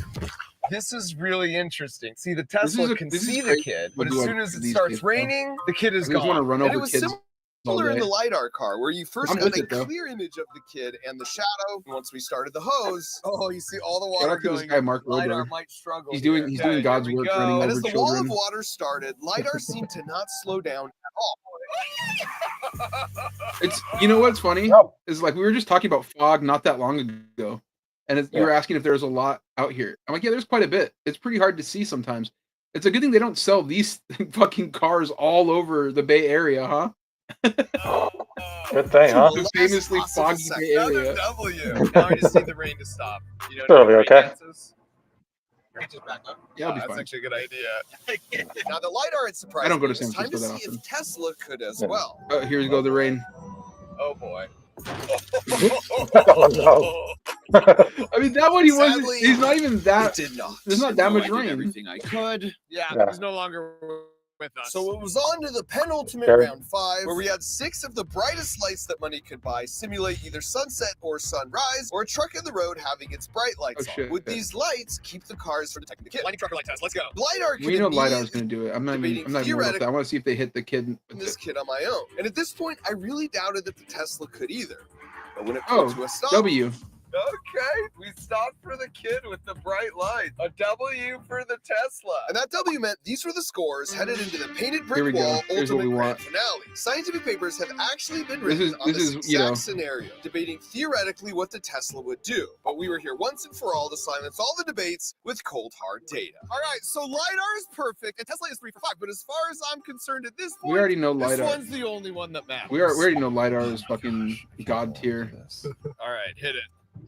Because they're not run Now, by as you Elon can Musk. see as so a they're- human driver, while that looks sort of convincing, the image processing in our brains is advanced enough that we pick up on minor visual inconsistencies and we wouldn't hit Yeah, it. the As for the scraps on the LiDAR, side it of isn't it. looking at what image is printed on the wall. So this sort of just looks like a wall, which would make this the easiest test of the day. And as I suspected, handled it with no problem. So the question was, would the Tesla detect and stop for this Wile E. Coyote-style painted wall that was hiding yet another child I staring wish at we didn't nothing already read the during what articles. might Then we be could be his like, oh last my days on god! Earth? Like, let's just One way to pretend, like, test let's that react like hypothesis. we don't know what's going to happen. I was actually supposed to go, but I chickened out. Oh. The car may not know it's a wall. But I know it's a wall. Everything in your body says, Don't drive into a wall. Oh boy. All right, here we go. What do you So I think? steeled Think it's gonna myself, do it? accelerated the I think I'll Tesla stop. up to the 40 miles an hour. And Would as you the stop? wall crept closer and closer without moving an inch, holy the crap. question was if the Tesla would detect it in time to step on the brakes. And it turned out, Holy God! What? Unbelievable! I can't believe it did that. That's crazy. That's crazy. I never so would I have can guessed. Nuts. definitively say for the first And it time killed the in kid, history too, on the world, other end of it. Tesla's optical There was a camera boy behind the system wall. absolutely smashed through a fake wall without even a slight tap on the brakes. They just had extra mannequin boys to throw out there. That's So, awesome. I'm hyped for this Acme Wile E. Coyote movie. Look at the fucking hole it made, dude. Turns out my Tesla's more Wile E. Coyote and less Roadrunner. Sorry, little fella. Looks like we lost 2 arms and a head. Not sure that's salvageable. I think I might Uber home. But that's not all, folks, because while LiDAR proved itself the superior car technology, could it actually deliver on the dream of 14-year-old Mark Rober and map out Space Mountain well enough for me to make a scaled 3D printed model? Oh, I don't care about that. But, you know, Huh. shout out to this guy. Shout out to Mark Rober. Shout out. That was fun. Sophie said that is crazy. For a second, I thought it was a real child. Mind blown. I thought that was a real kid. It's not a kid. They killed like 4 That kids was a, in that that was a video. real little boy. So one last story, just sort of to end this off. Just about the Cybertruck in general, because this is the real problem here. You know, this is from Yahoo Finance. The Tesla Cybertruck. It seems the edgy electric SUV will go down in history as an example of what happens when one of the world's most valuable companies lets its CEO impose his personal taste onto design. Tesla initially predicted that it could produce 500,000 Cybertrucks per year. But amid price hikes, multiple Cybertruck design fails, Elon Musk's divisiveness, and the general ugliness of the car, that is not going to happen. Tesla won't report how many it's actually sold, but it estimates around 40,000 in 2024. Now, Tesla is offering discounted financing in a bid to shift its expensive low-polygon game asset on wheels. We've seen photos of Cybertrucks sitting on parking lots. The new financing offer seems like the latest desperate attempt to sell a car that nobody wants, and it might not work. Potential customers now know that sales are struggling and that better deals are likely to come soon. Hey, you know what? That's the free market, baby. If I know your hunk of junk is, even if I want one, which I don't, but if I know it's just going to go down in sale because your shit is ass, then why would I buy one now? You know what I mean? Yeah. Why would I not just wait? Wait till they're like 20 grand. Smashing. Yay, capitalism. You know what I mean? If you, for some reason, if you're a Nazi who want a Nazi truck, just wait a couple months. They're going to go down. He can't sell them. They have tons of them. Or maybe they don't because they're setting them on fire to collect insurance. We don't know. That's speculation. You know what I mean? Allegedly. That's just one person's theory. Yeah. It's weird, though, because I heard that these trucks, these Cybertrucks have a sentry mode. Do you know what that is? No. Like when people vandalize them, it'll like alert you. There's a camera on it. It's like there's like it'll like if you're nearby, it'll start recording you. That's why I say I would never vandalize it because I know that they have that mode. I'm pretty sure. Hold on, let me see. I thought I read that in my research today or the last few days. Yeah, it says when enabled, your vehicle's cameras remain powered on and ready to record suspicious activity around your vehicle when the Cybertruck is locked and in park. So like, but how it determines what is suspicious activity is kind of funny because it could just be literally anything. It could have been me walking by looking at it. You know what I mean? This neat car. You know? What's that? It could be like, oh, neat car. People do that all the time. They stop and look in the window and what's this thing working with? You know. Here's a guy explaining the Sentry mode. He owns a Cybertruck, as you can see, so he's a nerd. Mm-hmm. Cybertruck is so famous, everybody loves it. It is a celebrity. That's a bad thing because my Sentry mode drive is full after 2 weeks of ownership. It's full of people like this taking pictures in front of it. We got entire photo shoots going on in front of it. Luckily, you do have the ability to upgrade your storage on a Tesla. This is an SSD powered by 2 weeks. That Sentry mode got completely full. USB-C. Yes. So if we go into the Cybertruck's glove box, we can upgrade the storage. If you buy like a fucking, this was only 128 gigs of storage. So no wonder it filled up so fast. We're plugged in. Fucking paranoid ass truck. Just press this to close the glove box, and we're good. I'm gonna format. Cybertruck. Not everyone. So not everyone's. That's why it's a little suspicious that they don't have. Why aren't the Cybertrucks in the dealership? Why don't they put Sentry mode on there? At least as they're not sold. That way, when they get firebombed, you know for sure somebody did it. Unless you don't want people to know who did it because you did it. Yeah. Because you can't sell the motherfuckers. Yeah, there's definitely surveillance cameras at each one of those lots too that have tape. That. Yeah. Also that, right? Yeah. But I'm just saying, like the car would weird. have a very clear image of who did it because it would be right in front of them. Yeah, without a doubt. And they're not releasing any of that stuff, so it's kind of fishy, you know? It's fishy. Tesla already launched Cybertruck leases to help move vehicles. It's also reportedly been flogging more expensive Foundation Series vehicles as regular Cybertrucks after removing their badges. Wait, what? What does that mean? What is a Foundation Series vehicle? It doesn't matter. While it started selling remaining Foundation Series cars with free wraps and free lifetime supercharging, pity anyone who forked out $160,000 extra. Wait, so there was a Foundation Series, like a special version of Tesla you could buy or Cybertruck you could buy last year? That's crazy. What's the difference between that and the regular piece of shit? Just the name. It was a premium limited edition version of the Tesla Cybertruck, offering cosmetic upgrades, premium accessories, benefits like laser etched badges, and cabin graphics. But it is no longer available for purchase. The fuck does that mean? Cabin graphics, laser edges. Dude, that's crazy. So they were like selling just like slightly modified versions for an extra $160,000. And now those same trucks They're just like, you could just buy it like a normal Cybertruck, and we'll give you lifetime supercharging. Please just buy this thing. Please, we cannot sell these. Elon Musk's personal transformation into a Nazi-saluting right-wing extremist meddling in elections and decimating the U.S. state doesn't seem to have helped Tesla either. Some people who bought Cybertrucks are regretting their purchases and trying to sell their Nazi mobile because they don't want people to think they're evil. It's about time everyone, Tesla included, admitted that the Cybertruck was a total flop. Yeah. The whole concept was wrong from the start because it was based on Musk's personal preference for something quirky that he once saw in a sci-fi movie rather than research into what people wanted. The design was flawed and misjudged, from materials that cost a fortune to replace to confusing brake lights, an inability to handle snow, and the stunning failure to consider safety regulations, resulting in the vehicle that's not even road legal in the UK and Europe because of its weight and sharp edges.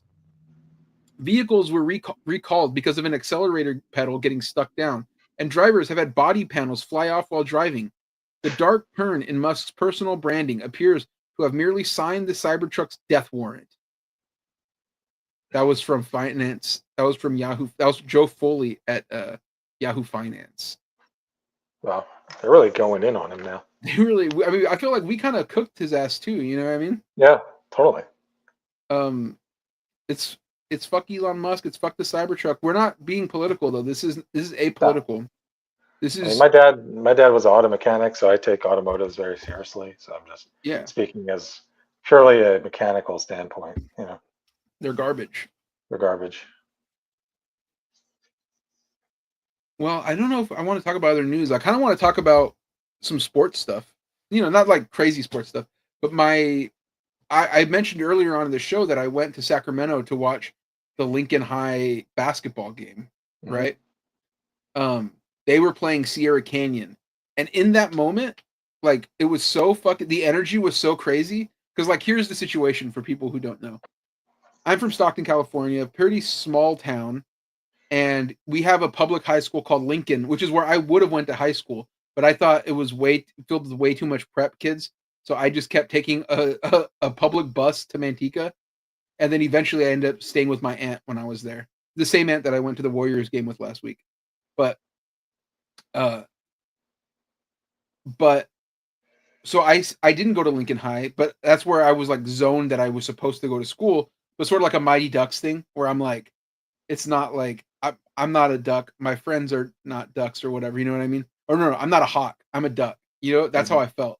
So I wasn't going to go to Lincoln High, but my nephew goes there. So now I'm in this weird thing where like I have no sort of connection to the school, the energy of these kids, but I root for them because my nephew goes there, right? My brothers went there. I never rooted for them in sports. They played them. I just was like, you know, boo them. But so they invite me to go to Sacramento to watch them play in like the state championship basketball game versus a team called Sierra Canyon, which is where Bryce James plays, who is the son of LeBron James, who is, you know, one of the greatest basketball players of all time. I'm a hater, but that just is what he is, you know? He is LeBron James. You know what I mean? So it was a crazy experience because I went up with my nephew and his friends and my brother-in-law, and it's in Sacramento where the Kings play. It's like in an NBA arena. And because from where we are, it's like a 45-minute drive, it was packed with people from Stockton. And it's like a 6-hour drive from LA.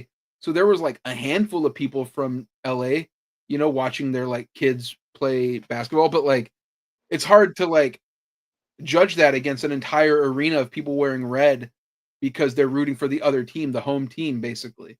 So this kid, I mean, so these kids though, they're prep school kids. Their parents have been, you know, breeding them to play basketball for years. This is LeBron James's son. Like all these kids are like elite LA basketball players, and they all go to like a fancy prep school. And meanwhile, you got a bunch of public school kids, preppy to me, but like in comparison, they were like my school, right? They're just like regular ass kids. And so how could you not root for these fucking like ragtag kids, you know? There was like one kid on the team who's really good. He got like, he's already committed to like some like, you know, probably like D3 school, but it's like the best kid in Stockton, you know? And he was double teamed the entire game. And the other kids were like, you know, they were supposed to win by a lot. Like when I was going up with my nephew, I'm like, so what's the deal? Like, do you guys have a shot? And he goes, not really, but it's going to be fun, you know? So we were like shocked because the whole game, Lincoln was up like either 6 points, at one point 10 points, you know, but then like gradually as the game goes on, it keeps cutting to LeBron James. And I'm just going like, oh man, like I feel for these kids because they're like suddenly the calls are not like so even, if you know what I mean. Like it's like one side they're like slapping the kid and nothing. Yeah, he brought the Lakers whistle. They're getting the Lakers whistle. They're getting the LeBron James whistle, right? And the other thing is funny is like LeBron James's kid put up like 3 points, you know? You know, because I remember you telling me about this, and you said that LeBron James' kid is going to like a big school. He's going to Arizona. Yeah, and so this other kid though, who's better than him, is going to a D3 school. Like that doesn't. This kid has like real like legitimate game. Like there was another kid though who was even better on Lincoln. He was dominant. Like and I think it was just pure energy. Dio says a classic Little Giants scenario. Little Giants, the big green, Mighty Ducks. You know what I mean? Whatchamacallit, Sandlot. You know what I mean? Like all of the underdogs were Bad News Bears. You know what I mean? All that shit. This was what I was witnessing live in person. You know, the Lincoln Trojans versus the Sierra Canyon. Hoosiers. It's Hoosiers. Something. It's Hoosiers, right? And it's like the championship game in the like an NBA arena with like a jumbo screen up top, crowd full of people, and we are living and dying on every possession. Like, you know what I mean? Like anytime a kid scores, we're like, yeah, get them. You know what I mean? Like, yeah. And like LeBron is there courtside. He came out with like private security, and he's like this, like trying to be cool as shit, you know? And so like as the game goes on and I see the kids start getting the unfair whistle, I'm like, my heart is breaking for my nephew and his friends. They're like, so we sat kind of close to them because we didn't want to like, you know, we wanted to be in the same vicinity. But like there was a student section. So there was like a student section of just kids from Lincoln High, and they're just going fucking nuts, you know? And it was like they were going so nuts that I was like, they're kind of bungling this a bit. Like they're going like defense. I'm like, that's not the chant. That's not, you can't do it. Was impossible to keep up for the entire arena. There was no rhythm to it. They were These also kids these like, days, man, they're so like locked in on their devices. They don't have the ability to lock in like that, man. Their attention spans are just fried. They're going, let's go Lincoln. Let's go Lincoln. No claps. It's out there. They were going, let's go Lincoln. Let's go Lincoln. I'm like, that's not how it goes. I'm losing my mind. Sped it up, man. They don't have time for the extra claps. They're just 2 claps and we're out. But there's a moment where the kids are like down in the third quarter, and this kid who's like the short kid on Lincoln, I can't remember his name, but he was super good. He gets the ball, you know, like steals it, is like barely containing the dribble, running up the field, launches a wild shot. We're like, no, what are you doing? Goes in. Yeah, you know what I mean? Then does it again. Hits another like wild 3, like immediately after 6-point run by himself. We're losing it because the good player on the team, he's getting doubled, but his game is completely different. He's the best player on the team. He's the one who's scouted because he's like 6'4", and he's like doing, you know, pull up middies, like dribbles and like, you know what I mean? Like it works on everybody else, but against these kids who are like, you know, they're like good basketball players, all of them, like he can't get his shit off. So he's like, you know, getting fouled. They're not calling it. There was one, he got fouled so hard. They knocked him to the ground. They didn't call it. And LeBron James helped the kid up. The kid was so like starstruck by that. Like he didn't realize who caught it. You know, he was like, oh my God, like it's LeBron James, that it like hits. It was on like Sports Center. Like, oh, look at LeBron James' son was playing at this, you know, game. And this kid, you know, got fouled. LeBron helped him up. You know, it was like that kid's like, he couldn't believe it. It was like a beautiful thing. Like I'm a hater of LeBron, but I'm like, man, that made that kid's like life. You know, he's gonna tell fucking his grandkids, yeah, I played against that guy's son one time. He helped me up. You know what I mean? And I was like, I was thinking in that moment, like, if they win this game, this will be one of my all-time like favorite sports moments that I will have witnessed. You know what I mean?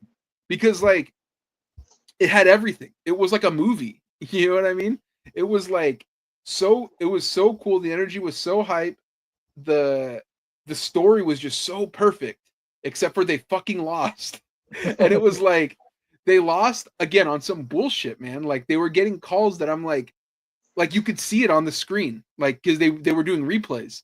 Like there was a kid who would like pull like a James Harden move, like grab somebody and like fling himself to the ground. Fucking Bryce James did it.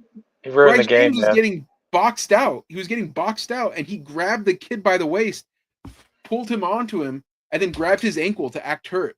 It's like his So dad. then they called a foul. Then he got up and went and shot free throws. I'm like, are you fucking kidding me, dude? Just like his daddy. He had every parts of LeBron's game, but like none of the good parts. And not athletic. He wasn't athletic. He didn't even have a semblance of a shot. The Lincoln team was leaving him wide open, bro. That's sad. They said, "Oh, you're gonna shoot three? Prove it." They treated him like he was Draymond Green's son. They were like, "We don't believe you.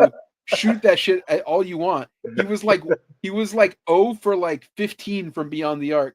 He had one layup, and the whole drive home, I kept telling my nephew, I'm like, you know what LeBron's talking about right now? That layup that his son hit that one time. Like I just imagine LeBron go, "Ooh, boy, you having that layup, that hezzy? Ooh, that was crazy." You know, like he's just on their private jet back down to LA, just going like, "Yo." I was so mad, man. Like for the spirit of the game, for the story alone, I was like, they have to win. And then they lost. You know what the funniest part was too? When I go to my nephew's games, there's always this like tall white center, and he's like, he plays for the varsity team. I think he's a junior or something. My nephew was like, oh yeah, you know, he's like a junior. So like I go, I go to the game for my nephew, but that kid's always like wandering around like in the hallway or whatever, like before the game, like he's about to go into the gym. And so I've seen him a couple times, and he's like him and his other friend, they're always like real nice, you know? And so I'm like, oh, I'm going to root for this kid because I've seen him a bunch at your games to my nephew. And he goes, oh, okay, well, the kid kind of sucks. I'm like, what? That's crazy. And he goes, ah, well. And so the first half, this kid is like getting rebounds. He's like putting it up there. He's making impact plays. He's winning them the game at parts, right? And my nephew comes up at halftime. I'm like, that's my boy Dylan. And he goes, oh my God, you know, whatever. And I'm like, bro, he's good. He goes, yeah, he's good today. Yeah, you're right. He's good.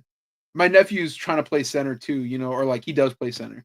So I'm like, you got to watch his game, bro. That kid's the truth. And he's like laughing at me, right? So then at the end of the game, it's heartbreaking. I don't see the foul, but he picks up a foul, gives them free throws because they were in the bonus for like the whole fucking fourth quarter, right?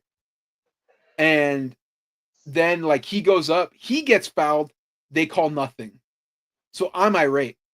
But everybody else is like, oh, Dylan cost them the game. I'm like, no, Dylan was the only reason they were in the game, bro. That's my dog. He's a dog. And I'm like, watch, next year, he's gonna learn from this moment. He's not gonna let that happen.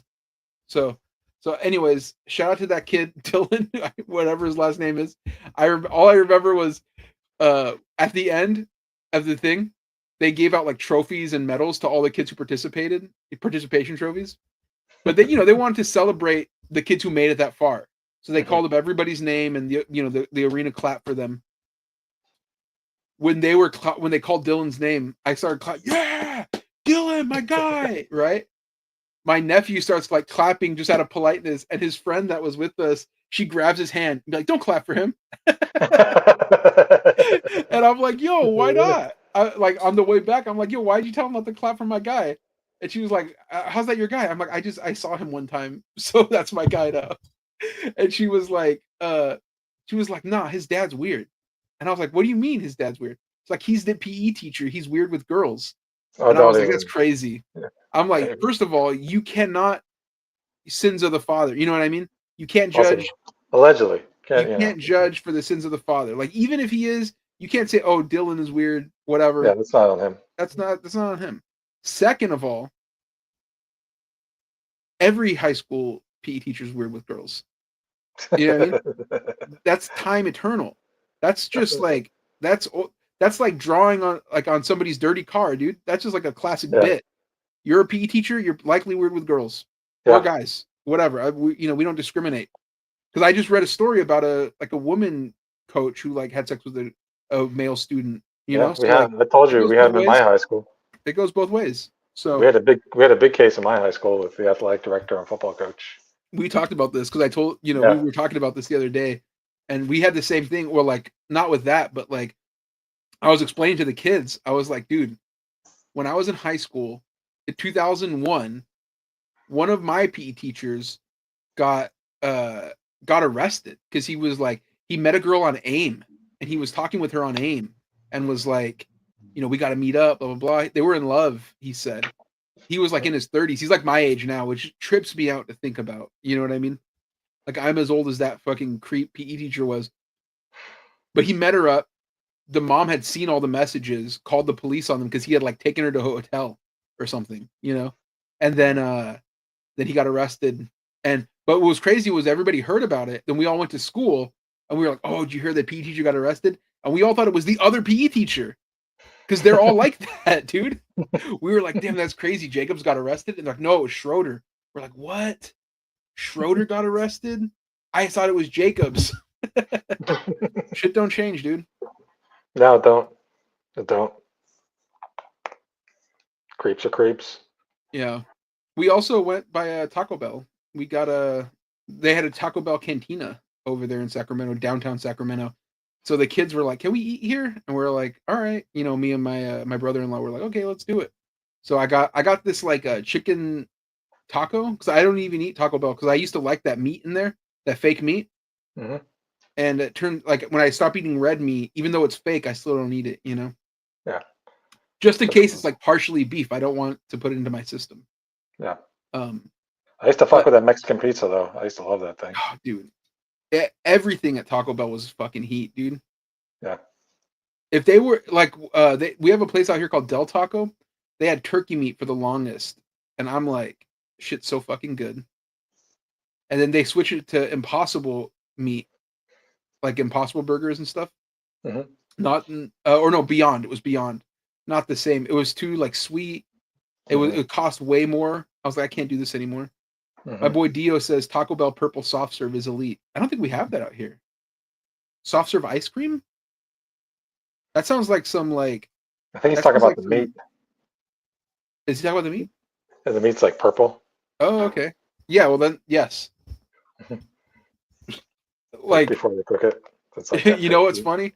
This semi relates because I was thinking about Taco Bell. How like I have one strong memory of eating at Taco Bell, and we talked about it the other day. LeBron going to Miami. That's where I found out. Was I was at Taco Bell.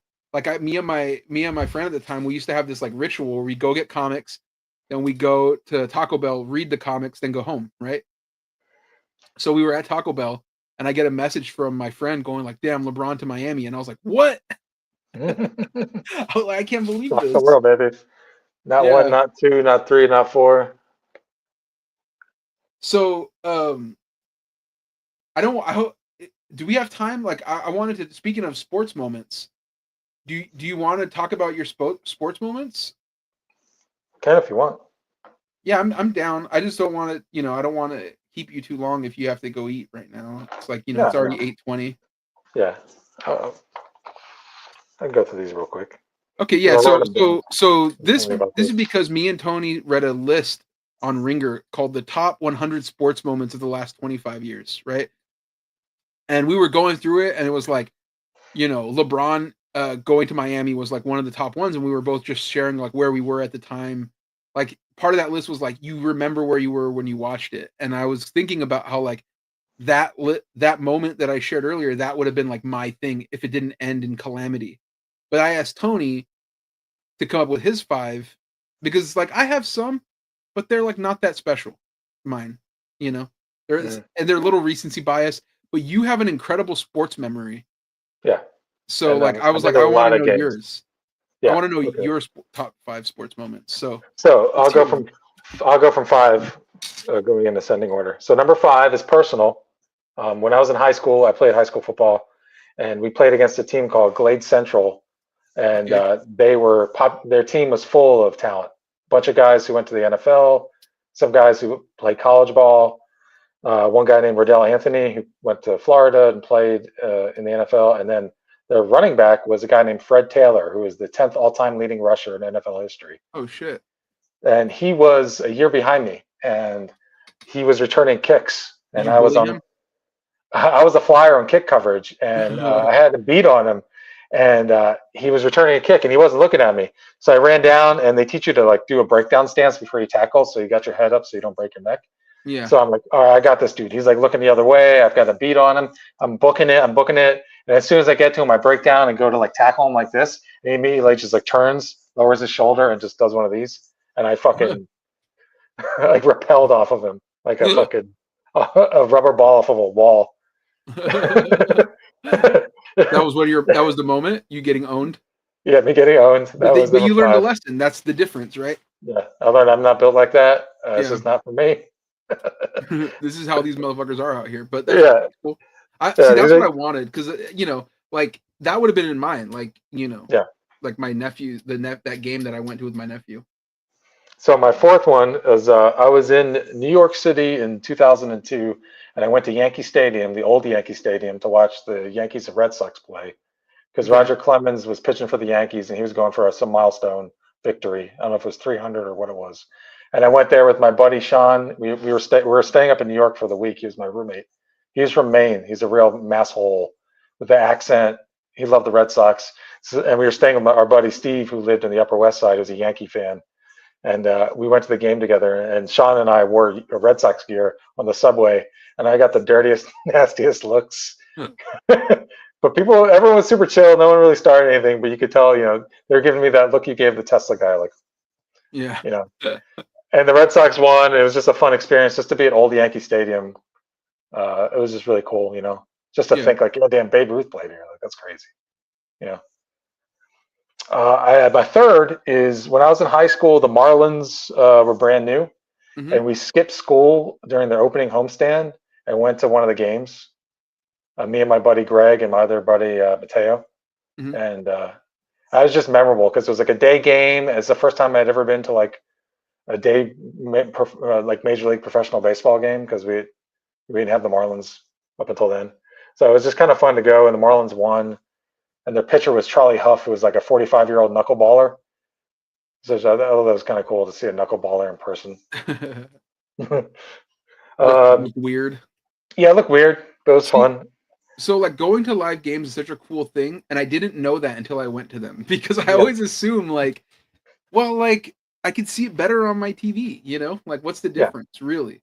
And then I went, and I'm like, oh my god, they're moving so fucking fast. These guys are huge. They're moving so fast. It's like when I went to the Niner game for the first time, it was like a preseason game, but like the energy was crazy, and like my boy Jake Moody won with a field goal, like a game winner, and it was like, that's awesome. They in San Francisco, when they win, they play Journeys when the lights go on in the city. So like the whole energy was crazy, and it was like a good ass time. So like, there's that. And then when I saw the Warriors play, Steph was going for like 4,000 threes, and he almost hit it that game. So every one he hit, it was like anticipation was like getting super high. Like, oh my god, is he going to do it tonight? So like it was just cool as shit. But you don't see that. Like seeing Steph hit a 3 on TV is neat. Seeing him hit it in person is like, how is he a human being?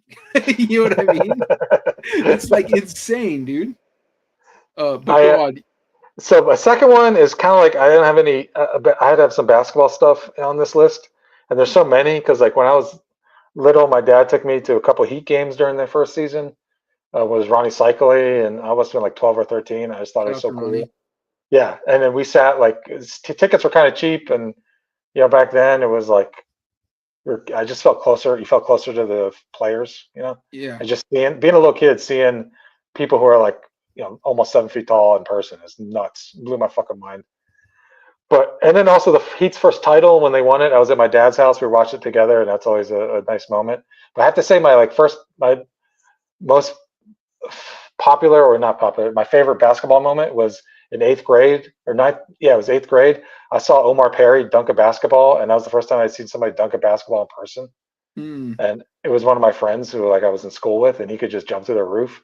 We were at we were playing at like the school gym, and he just dunked, and I was like, holy shit, yeah, that's crazy. Like and for the whole rest of the day, we were just like, do it again. He just kept dunking. So that was it. And then the number one was I had Dolphin season tickets for a long time with my pop from like early mid 90s to like 2004 maybe, around then. So I went to a lot of Dolphin games, saw a lot of great Marino moments, saw almost his whole career. But the one that really sticks out was I think it was 1994. It was his first game back from an Achilles, and everyone thought he was washed because like in the preseason, like he looked really slow and washed because he wasn't, like his foot had atrophied, his like calf muscle, and like, oh, this guy, you don't have it anymore. And the first game they're playing the Patriots with Drew Bledsoe, and it was raining, and they were down by like 3 touchdowns, and he brought them back, and he threw for like 460 yards and 4 touchdowns in the rain, you know. And I was there with my dad. It was just the coolest fucking moment I've ever seen because the place was just going fucking nuts, like with every completion. And he threw like a bomb to Irving Fryer to win it on like 4th down. They threw a bomb on like 4th down to win it, and that was just like that was the closest I've ever seen to a Super Bowl. Yeah, I mean, you know, it's one of those things where it's like for you that was the Super Bowl though. Yeah, that's 100%. why it's so cool, you know. Yeah, it's like especially for like they're like season ticket holders. It's like, you know, like those people like I guess on some level, I went and dug it up when we were talking. Oh, like shit. This isn't from that game. This is from another game. This is from Dan Marino retired the year before, and then they like retired his jersey. And I was there for the ceremony. It was in September 17th, 2000. Yeah. It was a night game versus the Ravens. There's like a little note here from Dan Marino saying thank you to the fans. And, nice. Just stuff like that, you know. It's like, and we had the seats for so long that we knew everyone around us, you know. So they saw me kind of grow up too. Yeah. And they're like. And then over time, like sometimes I wouldn't go with my dad. Like I would go with like whatever girl I was dating, or friends or whatever. And then they would kind of like these people around us would just be like, "Hey, what's up with that girl? Are you still with her?" And like, "No, we broke up." And then I remember this one moment. There's this one nice little Cuban lady who was sitting next to us for years, and I was dating this girl who was kind of like she was in magazines and stuff, and so. We go to a couple games, and then like the next year we broke up and we stopped going. And I'm like, she's like, "What happened to Erica?" I'm like, "Oh yeah, we broke up." She's like, "Yeah, I didn't like her anyway. She was a fake. She was a fraud. She was a puta." That's awesome. Yeah, like talking to people in the like, there's something like really cool about just talking to the people. Like it's different for season ticket holders where you get to know them over time.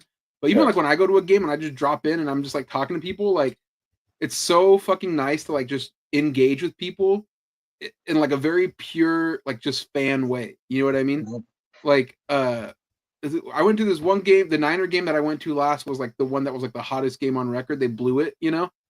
And it was like they should have won that game. And it was like last season, the wheels fell off every single game. It was insane. But in the middle of it, we're winning. So everybody's hyped up, you know? And there's this woman who was like, she was wearing a sweet hat that was like, it was like I think it was like a blue and yellow 49ers hat or something. It was some sort of like Warriors like a Warriors thing, or it was some hat. Oh no. I think it was an A's hat in Niners colors or something like that. It was like a baseball thing, but I don't think it was Giants because I wouldn't have said anything about it. But it might have been the Giants hat, but in Niners colors. Anyways, the point was she had it, and I was like, "Oh, that's a great hat." She's like, "Oh, I got this for free. You want it?" And I was like, well, "Yeah, but like, you know, like it's your hat." And she was like, "Oh, I have like we have like a couple of these because we got it at a game that we went to. You could have it if you want it." And I was like, "Well, how about this? Just give it to me after the game because you're gonna get hot because it's like super fucking hot out." And she's like, "Okay, that sounds good," you know.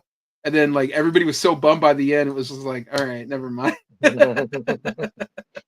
want to go ask for it, but it was like, it was like a funny thing because it was like, I don't know this person. They were going to give me the hat off of their head just because we're both rooting for the same team, Mm-hmm. And like, same as like, many Niners games will go and like, because I'm usually pretty loud there, or Warriors games, whatever. I'm usually just like, I'm trying to get involved with the game. You know what I mean? I'm trying to like make my impact. Dude, when I was going to Dolphin games, I was up screaming, like trying to get the whole fucking section up going. Yeah, you have to. I used to get into it, man. Get your shirt in there and just wrap around like like waving in the air. I'd go nuts. I didn't care. I don't get when people go and they don't have like a crazy energy. Yeah. Like, that's why you're there. Yeah. That's the fun in it. Yeah, you just kind of let loose. Same at wrestling shows. I'm always getting hyped up. That's why last year I was like fortunate that a wrestler who works at AEW gave me like tickets when they came to Stockton, and they were like front row, and I was like, this is awesome, but like I hate being in the front row. So I want to get loud, and I don't want the camera to be on me getting loud. You know what I mean? I'd be like if it was like a heel, I'd just be like, yeah, man, you kind of suck, but good job. I was like, doing that. I was just going like, I believe in you. You can do it. AEW, like they're like, they're kind of faces, kind of heels a lot of the guys. So I'm just going like, I'm just rooting for who I like. You know what I mean? Yeah. I was telling like Mariah May. I was telling Mariah like, thank you, we're disgusting. You're right about us. Yeah. We're not worthy. Yeah. I remember thinking about like the last game I ever went to was one of the last times I saw my dad. And it was October of 2018. It was my birthday. Or no, 2017. It was my birthday, October 22nd, and they played the Jets. And I was down there visiting him because I like gone to New York Comic Con, and then I went down to Florida to spend like the rest of the month of October with him down at his place. And then we went to a game on my birthday, him and I, and my other friend Grace, and it was just like a blast. Jay Cutler started for the Dolphins, smoking Jay Cutler, and then he got hurt, and Matt Moore came in and led us to a overtime comeback win against the Jets. That's awesome. And, it was a horrible season. The team was bad, but we went there and had a good time and watched them beat the Jets, and it was like one of those things. I'll never forget it. We've talked about this before on the show, but like sports are so great because they create these moments that are sort of like above politics. They're above kind of everything. And like, that's why it's so annoying when people do try to bring politics into sports. People say that they do it on the left, but it's always the right that wants to make it like an issue of like political shit, on the left, it's just like, please don't be like racist to the players. That's it. Don't do racist chants. Can you not do homophobic chants? Can we do not do race? Well, I'm a Mexico fan, so I can't really. Exactly. But like it's like a bare minimum ask of like, can you just not be shitty to the people who are performing for our entertainment? Yeah. And it's like, oh, you want to be woke? It's like, no, I just want to be like fucking courteous to the other people here. It's because like the most like visible and popular leftist protest in sports was Cap, and all he did was kneel silently. He didn't even like make a big stink. He's just like, I'm not gonna. Or like LeBron and them with the shirts that said like, please don't like, hands up, please don't shoot or whatever. Yeah, don't shoot. And it's like, that's not bringing politics into anything. That is what do Iguodala have? Home economics or something? Or what do you have on his back? You were the Heat fan at the time. You're not anymore, but you were at the time. I'm lapsed. I'm a lapsed Heat fan. Dio said that Taco Bell serves purple ice cream down here. I don't know about the States. I don't think that sounds like some ube shit. That sounds like some Filipino shit. So I don't know about all that, but well, on that note, it's been really fun. I was glad that we got to bang on Elon, dude. I think we should start wrapping up. Do you have anything that you need to talk about, to promote, or anything? Just free Mahmoud, free our guy, free that man. I forget the other guy's name, but they got another one for some similar bullshit. Free everyone. Free them all. What happened to free speech? Where are the free speech warriors, man? What happened to them? It's funny. Now they're saying like, oh, well, those people are troublemakers. We don't talk about politics here, though. No. So, it's... Yeah, you find me on Blue Sky Instagram, Tony Gregory, Tony G. That's where I'm at. Find me Ramon Villalobos or the Ramon Villalobos on Instagram because some other Ramon Villalobos took my shit.